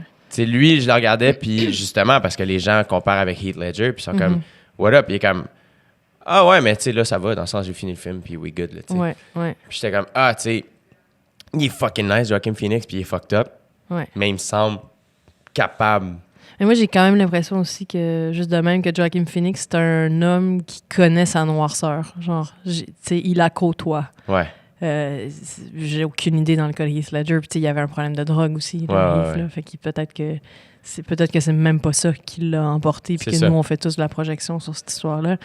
Mais ça reste que les bons acteurs, for sure, ont à faire ce travail-là. Là. Tu te mets à fond dedans, puis après, tu t'en détaches. Mais c'est la même chose comme musicien. Tu sais, moi, si j'étais tout le temps dans l'émotion, dans la charge émotive de ce que je fais, je serais pas bien, tu sais. Non. Puis c'est dur à la longue de le faire en show, puis tu me demandais si c'était prenant, si c'était fatigant émotionnellement. Oui, ça l'est, tu sais. Puis c'est comme c'est ça la nuance, il y a des shows, mettons, que je vais me donner à 90%. Je vais me garder un 10% de leverage pour pas être totalement épuisé le lendemain, tu sais. Fait que c'est ça, c'est comme cette balance-là, tu sais. En plus, c'est que c'est pas juste des shows au Québec. Là, il y a la part aussi de le voyagement, le jet lag, la langue, la culture. Est-ce que ta musique voyage énormément? Ton premier choix à l'extérieur, c'était où? C'est une bonne question, ça. Je pense que c'est à Paris. Qui était quand même comme une genre de deuxième maison. Ouais, c'est ça. Fait que c'était comme rassurant. Ouais. Puis après, c'était Londres. Tu sais, y a-tu des pays qui t'ont surpris? C'est quelque chose quand même, là, tu sais, de... Ouais. C'est tellement le fun de pouvoir... C'est beaucoup de découvertes, tu sais. Oui. Moi, j'étais jamais allée en Allemagne. J'étais allée dans plusieurs pays d'Europe quand même, mais j'étais jamais allée en Allemagne. Fait que là, l'Allemagne, c'est de la découverte totale. Puis t'arrives là, puis tu joues quand même devant une salle remplie, là. Ouais. C'est fou. Ouais. Non, c'est fou. Au début, j'étais comme, mais voyons donc, il y a des gens à Utrecht, aux Pays-Bas. Je savais même pas qu'Utrecht, ça existait. Puis la salle était pleine, tu sais. Puis les gens, ils me disent, I was listening to you on Spotify and I found you, I've known you since Pianoscope. Et je suis comme, mais voyons donc, tu sais. C'est fou, c'est comme... Ça a résonné chez les gens, puis maintenant, ils sont là. Mais moi, comme je disais, c'est la découverte. Puis tu vois que le public européen est un peu plus habitué à avoir de la musique classique. Ouais. Fait qu'il y a plus de conventions à défaire, tu sais. Je pars... Au Québec, la majorité des gens n'ont jamais été voir un spectacle instrumental de leur vie. Fait qu'il y a comme un... OK, qu'est-ce qu'on va créer ce soir, tu sais? Ouais. C'est quoi cette expérience-là qu'on est en train de construire? Mais en Europe, c'est comme, OK, comment je fais pour décalisser le cadre un peu pour que ça soit pas un récital de piano classique? Ouais. Parce que je veux pas qu'on me regarde avec cet œil-là, parce que c'est pas ce que je veux faire, tu sais. Comment t'as trouvé la réponse? Super. La réponse est super bonne. À la fin, ma conclusion, c'est que des humains, c'est des humains, peu importe le pays. Sauf que faut que je leur dise un peu plus aux Européens. Vous avez le droit d'applaudir entre les tunes. Puis là, je leur parle, parce que elle nous parle. Ils s'attendent pas à ce qu'un pianiste classique, ça te parle. Mais ceci dit, ils sont beaucoup plus habitués avec le classique moderne, qu'on dit qui est le courant dans lequel moi, je m'inscris. Ils en ont vu plus, tu sais. Ici, on n'est pas nombreux. Là, tu sais. Ouais, est-ce que tu te sens en compétition? Non, avec les autres? Ouais. Non, parce que, tu sais, je veux dire, on est encore 15. C'est sûr que ça commence à être plus populaire et ça va l'être. Alors moi, ce qui m'inquiète là-dedans, c'est plus, est-ce que les gens vont se tanner? Est-ce que ça va devenir un truc parmi tant d'autres? Tu sais, les trends... Mm-hmm. Moi, j'ai jamais voulu être trendy, tu sais. Fait que là, je commence à trouver qu'il y a un trend de néoclassique, mais moi, c'est viscéral comme expression, tu sais. C'est pas... Je suis pas rentrée là-dedans parce qu'il y avait un trend. Non, c'est ça. Tu fais pas ça pour être cool ou être à la mode. C'est ton lifestyle. C'est comme Mais non, je suis pas en compétition. Tu sais, je veux dire, s'il y a des gens qui peuvent comprendre la réalité que je vis, on est encore une petite poignée. Puis si on peut échanger les uns avec les autres aussi, puis aller chercher des cues. Mais ceci dit, que ça soit en classique ou pas, tu sais, quand je te parle à toi, je suis contente d'échanger avec toi parce que j'ai des trucs... Tu sais, je trouve qu'on a des réalités qui se ressemblent quand même, mine de rien. Puis ça, c'est le fun. Mais moi, c'est ça qui me fascine le plus, en fait, c'est que t'enlèves... On parlait d'être humain tantôt, tu sais, mais t'enlèves l'aspect public de notre métier. C'est fou comment tout ça ressemble. Mon meilleur ami est avocat. Puis c'est comme, ben, lui, son public, ben, c'est le juge, c'est le jury. Ses jokes, ben, c'est ses arguments. Tu sais, tout se ressemble. Le stress, quand c'est quelque chose de... Quand t'es passionné, ben, t'es passionnant aussi à parler avec, qui fait en sorte que, pour moi, il y a quelque chose où échanger, c'est comme... C'est tellement primordial. Parce que ben, c'est une genre de thérapie, c'est de faire comme, OK, je suis pas tout seul à me sentir bizarre. C'est vraiment ça, tu sais. Puis je pense que profondément, comme humain, on a besoin d'échanger puis de communiquer. Tu sais, j'écoutais un reportage, j'étais dans le taxi l'autre jour, puis il y avait la question, c'était, y a-t-il trop de médecins au Québec? Puis là, c'était ouvert au public. Il y a eu des experts qui ont parlé, puis après ça, elle ouvrait au public. Fait que là, il y avait des appels. Puis là, c'était vraiment genre, oui, ben moi, ma médecin de famille, en 2012, m'a diagnostiqué telle chose. Et là, ensuite, elle m'a dit que... Et la madame, elle faisait juste raconter son histoire. Et là, le monsieur d'après, même affaire. Là, j'étais comme... Tu sais, c'est fou comment les gens ont besoin de partager, puis ont besoin d'échanger sur leur expérience humaine, puis je pense que comme artiste, on est un peu ça. On est comme un peu des médiums, des genres de totems, là, de comme, OK, cette personne-là, elle échange avec moi, puis ça résonne, tu sais. C'est comme un échange qui est comme primordial dans notre humanité, en fait. Oui, absolument. Absolument. Et tu disais la peur du trend. Moi, il y a quelque chose que je trouve... Ben, puis c'est normal parce que je suis pas dedans, là, mais... pas stressant dans le sens où le piano, dans ma tête, c'est comme... C'est là depuis toujours, ou presque, puis c'est là pour rester. Là, cet instrument-là... Moi, il y a toujours eu un piano chez nous, j'en ai jamais joué. Puis ça fait trop longtemps que je dis, j'aimerais ça jouer du piano. Mais je suis comme, arrête de dire ça, fais-le ou fais-le pas, mais ferme ta gueule. T'sais. Mais il y a quelque chose de tellement... les possibilités dans ma tête sont comme infinies au piano. Puis c'est super atemporel, puis... Tu sais, moi non plus, je pense pas que ça va disparaître. Je pense juste que c'est accessible à bien des gens de pianoter quelque chose, puis on peut se ramasser avec une offre qui est tellement grande que les gens savent plus trop où donner. Puis après ça relève de l'abstraction totale pourquoi toi, tu tends l'oreille vers une toune plus qu'une autre, tu sais. Ben, je pense que c'est pareil. C'est juste que à date, on a été très, très peu. Mais tu sais, quand tu prends, par exemple, les humoristes ou tu prends les chanteurs pop, genre, c'est la même chose. Il y a tellement, tellement, tellement d'offres que pourquoi t'accroches à un truc plus qu'à un autre? C'est plus abstrait avec la musique instrumentale, tu sais. C'est comme, il n'y a pas de voix, il n'y a pas de mots. Fait que c'est complètement magique, en fait. Qu'est-ce qui fait que toi, ton cœur résonne à telle chose plus qu'à l'autre, tu sais? Puis comment tu trouves ça quand même, justement, tu dis, il y a quelque chose d'abstrait puis d'inconnu au Québec. Et là, toi...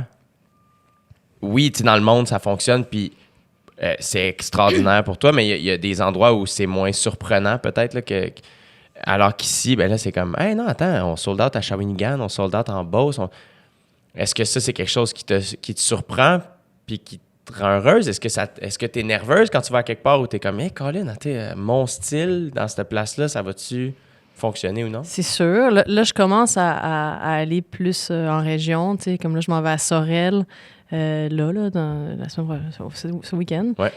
Puis, tu sais, c'est sûr que dans ma tête, je me dis, les gens à Sorel, écoutent du piano solo? Je le sais pas, tu sais. Puis oui, la salle, elle est pleine. Puis parce qu'à la fin, c'est juste des cœurs, là. C'est juste des humains. Mais c'est sûr, tu sais, là, où est-ce que j'ai joué? En Islande. J'ai joué en Islande. Tu sais, je savais pas, il allait avoir combien de gens. Je suis en Islande. C'est ta première fois que tu y allais? Ouais, ça paraît que c'est magnifique.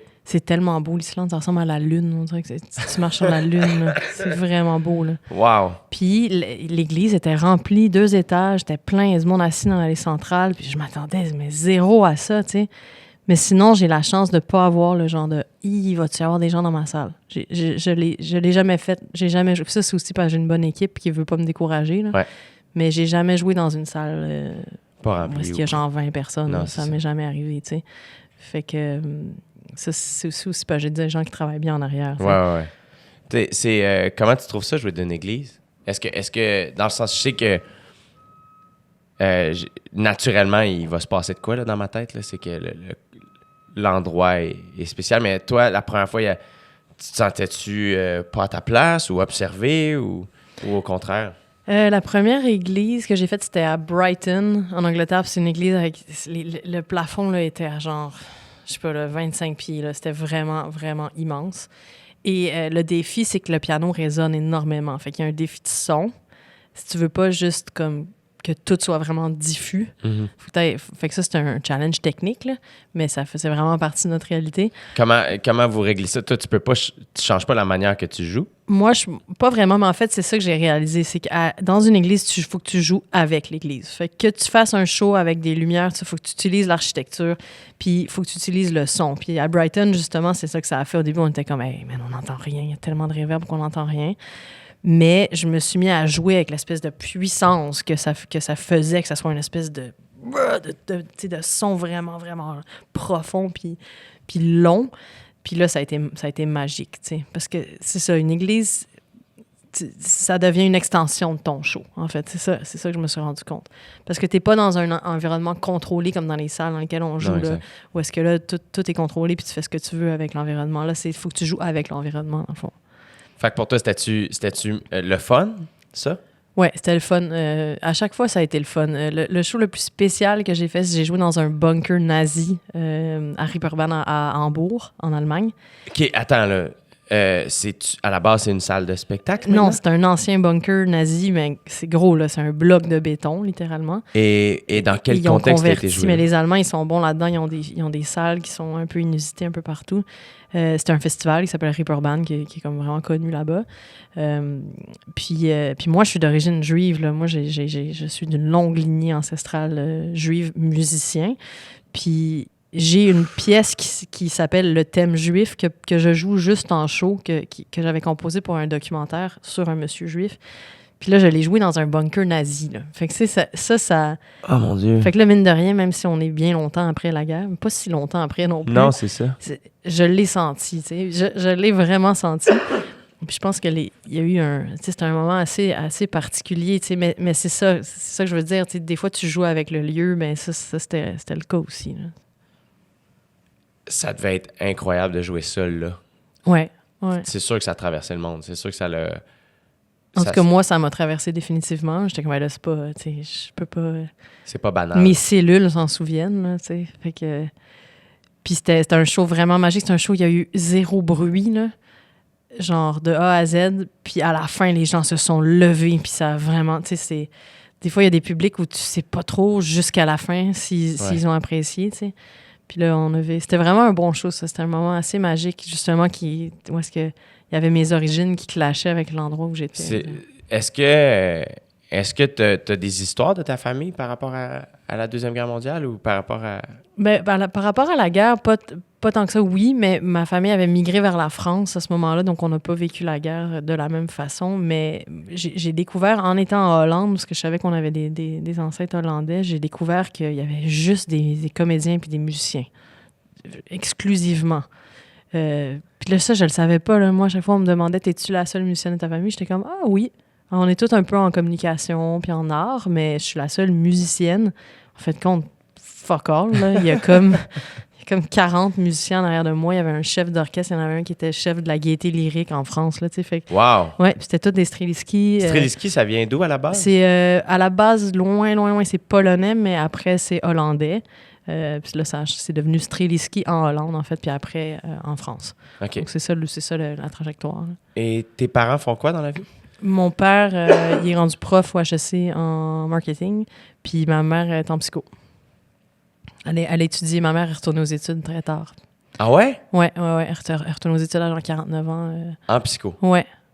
C'est quand même pas banal, comme dans le sens, c'est beaucoup d'années d'études, la psycho. Ouais, elle était productrice avant, elle faisait production en cinéma en pub aussi, puis après, elle a tout lâché pour aller en psychologie. Arrête! Ouais. Et là, est-ce qu'elle est psychologue ou elle enseigne? Elle termine là, ses études là, en santé mentale. Wow! Ouais.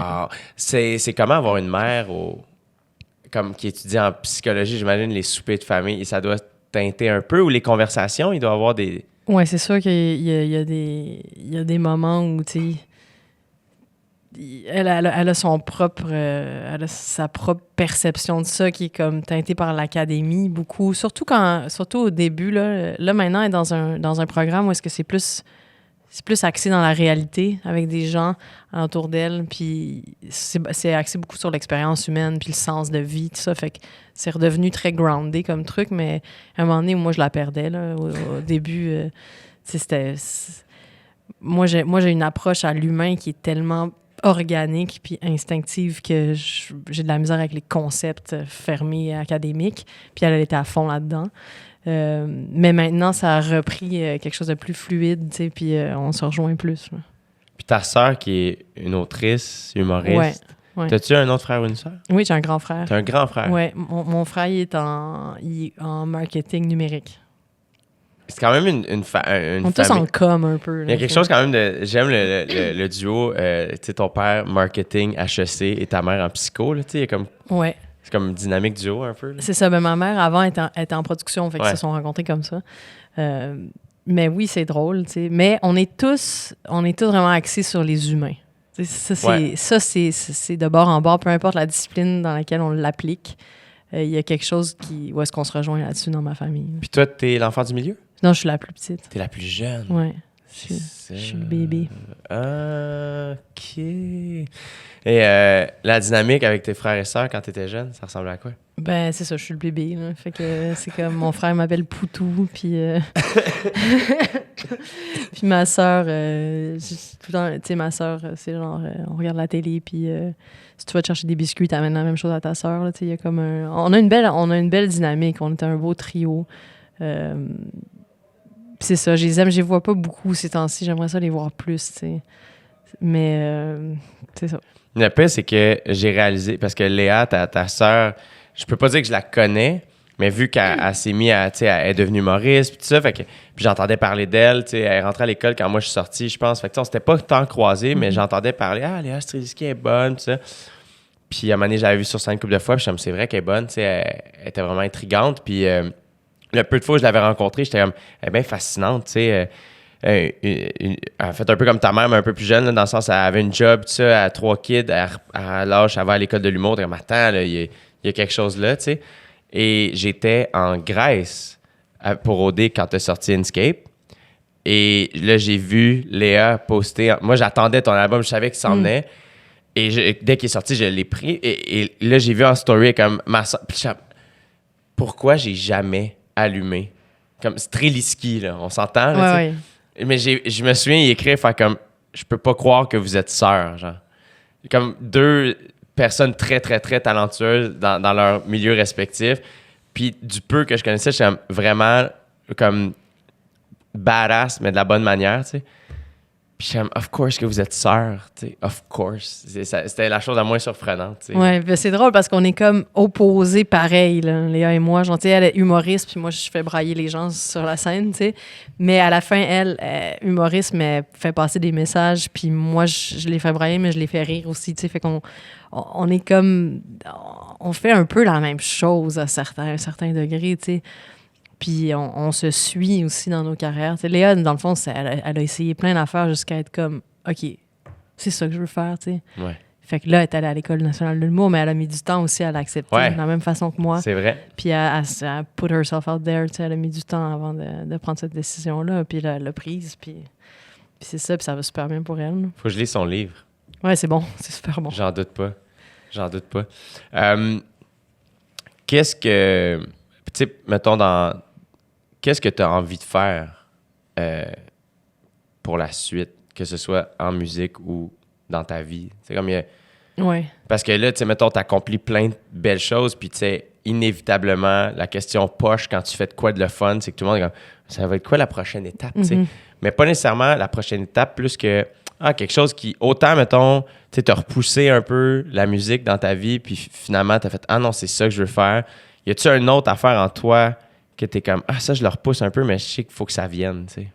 Le film, je le repousse pas, mais c'est sûr que je me vois faire de la musique de film encore. Je pense que ça va être peut-être pas la prochaine étape, mais celle d'après. Puis tu sais, on ne sait jamais ce qui vient après. T'sais. Moi, je travaille plus dans l'autre sens. Je vis, je crée au travers, puis à un moment donné, je suis comme ben c'est ça. Tu sais, Inscape là, c'était vraiment ça. Là. C'était comme OK, mais voilà, c'est ça l'ordre. Ça s'appelle Inscape. Cette tune-là, c'était à ce moment-là. Non. Puis il y a toute une histoire après qui s'en est découlée. Mais j'aurais jamais pu le savoir avant de le faire, tu sais. Là, j'ai une certaine idée que je pense que je vais faire un album qui est un peu plus tourné vers l'extérieur. Mais peut-être que je vais être complètement surprise. Finalement, non, tu sais. You never know. Là. Puis des fois aussi, on pense que c'est l'extérieur parce que les histoires viennent d'ailleurs. Puis finalement, une fois que tu constates, t'es comme, attends, ça résonne vraiment dans ce que j'ai vécu dans les dernières années. Puis je m'en étais pas rendu compte. C'est sûr. Puis je pense que moi, je peux pas. C'est soit je le fais comme ça, soit je le fais pas. Il faut qu'il y ait quelque chose qui vibre à l'intérieur. Je vais pas m'inventer un album. Ça va être obligé d'être quelque chose qui résonne fort à l'intérieur de moi.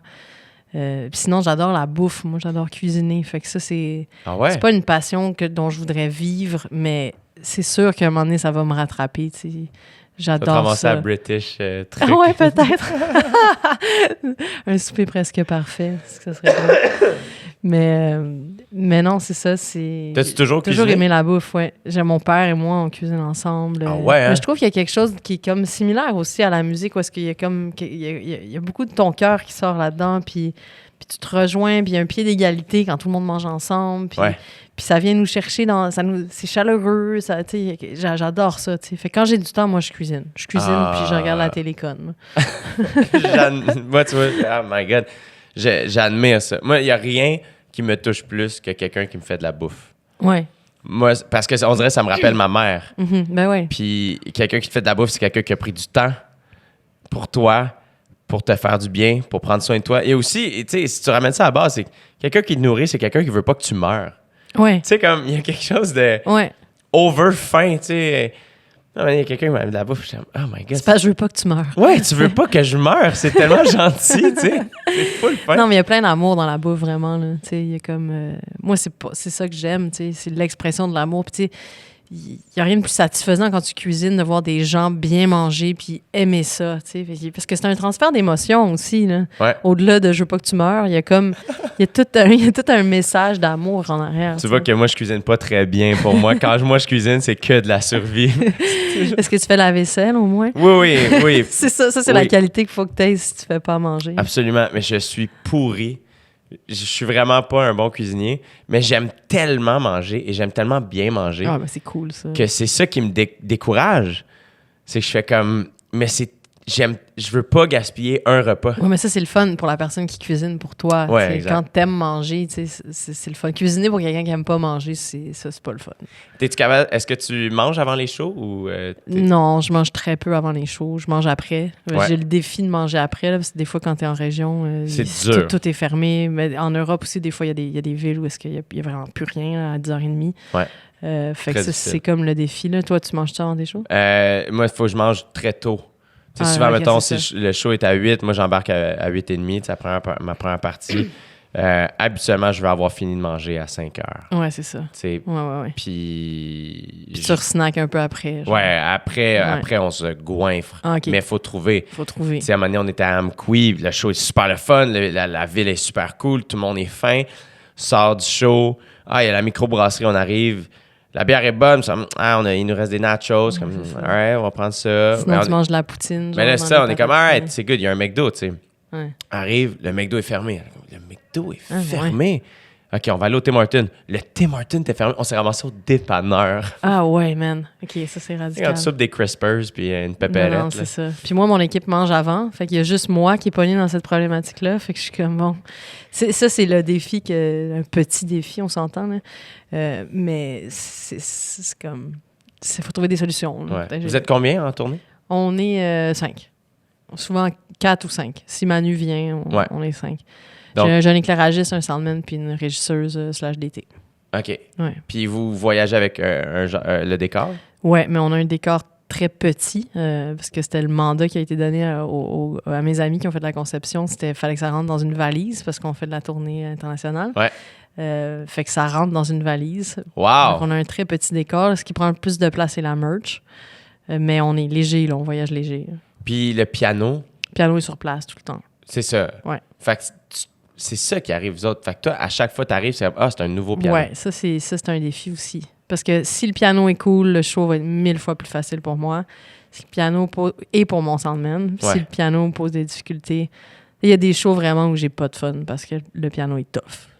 Le piano répond pas assez. Puis moi, je joue très doux puis je joue très subtil. Fait que ça prend des pianos qui réagissent bien. Très sensible. Ouais. Fait que ça, inévitablement, ça prend des bons pianos. Puis il y a des pianos juste plates. Des pianos qui ont pas de personnalité. Puis tu peux pas leur en donner. Là, c'est fascinant. Tu parles comme dans Harry Potter avec les baguettes, on dirait. Comme, il faut... Mais c'est vrai que c'est ça qui est cool d'un instrument de musique. Tu t'en vas à Sorel bientôt. Je sais pas si tu joues dans cette salle-là, mais moi, quand j'étais allé à Sorel, il y avait un piano dans la loge, un beau gros piano. Ça doit être lui. Je te le souhaite, c'est sûr que c'est ça. Puis après ça, je sais pas s'il y a de la personnalité de piano, mais on dirait que c'est tellement attirant un instrument de musique dans une pièce. Ouais. Il y a une guitare, je gratouille la guitare. Je suis pas du tout un guitariste, je sais pas jouer. Mais j'ai appris une couple d'accords. Quand j'ai déménagé de chez mes parents, je suis parti avec la guitare de ma grand-mère qui était à la maison, parce que j'étais comme, je vais être tout seul, j'ai rien à faire. Puis c'est le moment où j'ai joué le plus, parce que j'étais comme, je sais pas, dans la pièce, il y a de quoi, c'est le fun, tu sais. Ouais, c'est comme un compagnon, un instrument, là, ouais. Quelque chose de comme... Tu sais, moi, c'était ça, là, le piano, c'était mon ami, là. C'est comme ça que j'exprimais des émotions, puis des émotions complexes que je vivais, puis j'aurais jamais pu mettre en mots, là. Surtout à l'adolescence, tu sais, mais même longtemps, là. C'est cette espèce de complexité émotionnelle-là. Il y avait juste un piano qui pouvait m'aider à le sortir, tu sais. Fait qu'un instrument, c'est ça aussi, là. C'est comme ça devient ton ami, là. Ouais, absolument. Absolument. Puis, qu'est-ce qu'on te souhaite pour la suite de ta vie ou la prochaine étape de ta vie? Ben, je le sais pas, là. Tu sais, je suis tellement dans un moment... je suis vraiment au tournant, là, entre comme, OK, qu'est-ce qui s'en vient après? Puis j'ai aucune idée, là. Fait, ce que je me souhaite, c'est de rester bien. C'est de rester heureuse, puis de pas perdre contact avec moi-même, tu sais. Parce que j'ai pas envie de me mettre justement à créer pour les autres. Puis j'ai pas envie de perdre les pédales parce que ça va trop vite non plus, puis de pas plus avoir le temps. Tu sais, l'autre jour, j'étais dans l'avion vers l'Islande. J'étais comme, OK, un moment de... Puis tu sais, je travaillais parce qu'on travaille tout le temps. On parlait de plein d'affaires. Puis là, j'ai pris comme, OK, une seconde, là, on est en train d'arriver en Islande. Je vis une vie où est-ce que ma vie m'amène en Islande, de par ma musique. Genre, wow! Genre, une seconde. Prends un moment de présence. T'sais. Puis souvent, je me force à avoir ces moments de présence-là. Parce que ça va tellement vite, mais en même temps, c'est tellement, tellement magique. T'sais. La vie que je mène, elle est remplie de voyages, de gens, d'émotions, de rencontres, tu sais, fait que le défi, c'est de rester présent, tu sais, puis pas de se perdre, puis pas d'être trop fatigué non plus là-dedans. Je suis vraiment content que tu aies accepté mon invitation dans cette vie, justement, super remplie. J'espère que ce moment-là t'aura permis un peu d'être dans le, tu sais, comme, de te déposer, puis de... Ouais, et puis j'aime ça, les podcasts, pour ça, parce qu'on a vraiment le temps de se jaser, on a le temps de faire le tour, tu sais, on a le temps d'aller plus en profondeur dans la discussion. Absolument. Puis, tu sais, justement, la première fois qu'on s'est rencontrés, c'était à moi en direct de l'univers où tu es venu jouer la bohème, tu sais, puis ce moment-là, ça peut sonner quétaine ou peu importe, mais c'est un des plus beaux moments de ma vie, moi, c'est mon en direct de l'univers, tu sais. Je souhaite un moment d'intensité comme ça à tout le monde. Et tu sais, mettons, il y a des... Et je dis pas que la surprise était moins le fun, mais tu sais, mettons, voir mes amis, David Bocage, Kat Levac, Sam Breton débarquer, Arnaud Soli, c'est loin d'être pris pour acquis, mais c'est comme ça reste des surprises, mais c'est comme, ben oui, OK, ben oui, of course, j'aurais été là pour lui aussi, même chose, vice-versa. Toi, t'étais vraiment une surprise. Je suis comme, je peux pas croire que cette personne-là a pris le temps tout d'abord d'adapter une chanson. Comme je peux pas m'imaginer la quantité d'heures que tu as passé sur ce moment-là. De prendre le temps d'être là pour moi, de m'offrir un moment comme ça qui existe nulle part ailleurs. J'ai trouvé ça tellement, tellement profondément gentil de ta part. J'étais pas capable de m'arrêter de pleurer parce que c'était vraiment d'une beau... J'en parle, puis j'ai des frissons. C'était là, la surprise, puis après ça, l'émotion, puis tout ça, genre, j'essayais d'emmagasiner, tu sais, le bonheur que je vivais. Fait que tu m'as offert ça, tu sais, c'est super généreux de ta part. C'était puis beau, puis ta réaction était vraiment authentique. Tu sais, moi, je l'ai pas vu parce que je jouais, mais je l'ai vu après, tu sais, puis c'est beau de te voir pleurer puis d'exprimer tes émotions. Voir un gars exprimer ses émotions aussi, ça fait du bien, là. Puis moi, quand j'ai vu ça, c'est quand lui, là, il est vraiment hot. Puis je l'ai tout de suite senti, t'es un gars authentique, puis ça fait du bien. Il y en a qui le sont moins, tu sais. Majoritairement, les gens le sont, mais comme... Puis, tu sais, moi, ils m'ont dit, Jay du Temple, en direct de l'univers de Jay du Temple, La Bohème. J'étais comme, êtes-vous sûr? Vous n'êtes pas trompé de personne? Puis, j'étais contente. Puis, c'est tellement une belle toune aussi. C'est une toune classique qu'on aime, là. Tu sais, c'est vraiment une toune bonbon, là, ça, là, tu sais. Puis ça m'a fait super plaisir puis de te rencontrer là. Puis j'ai tout de suite saisi qui t'étais, puis surtout que t'étais toi, tu sais. Puis ça, c'est précieux, tu sais. T'es super gentil. Puis on refera ça quand tu veux. Ben oui. Merci. Ouais, ça Merci me fait plaisir. vraiment beaucoup. C'est vraiment cool. Merci.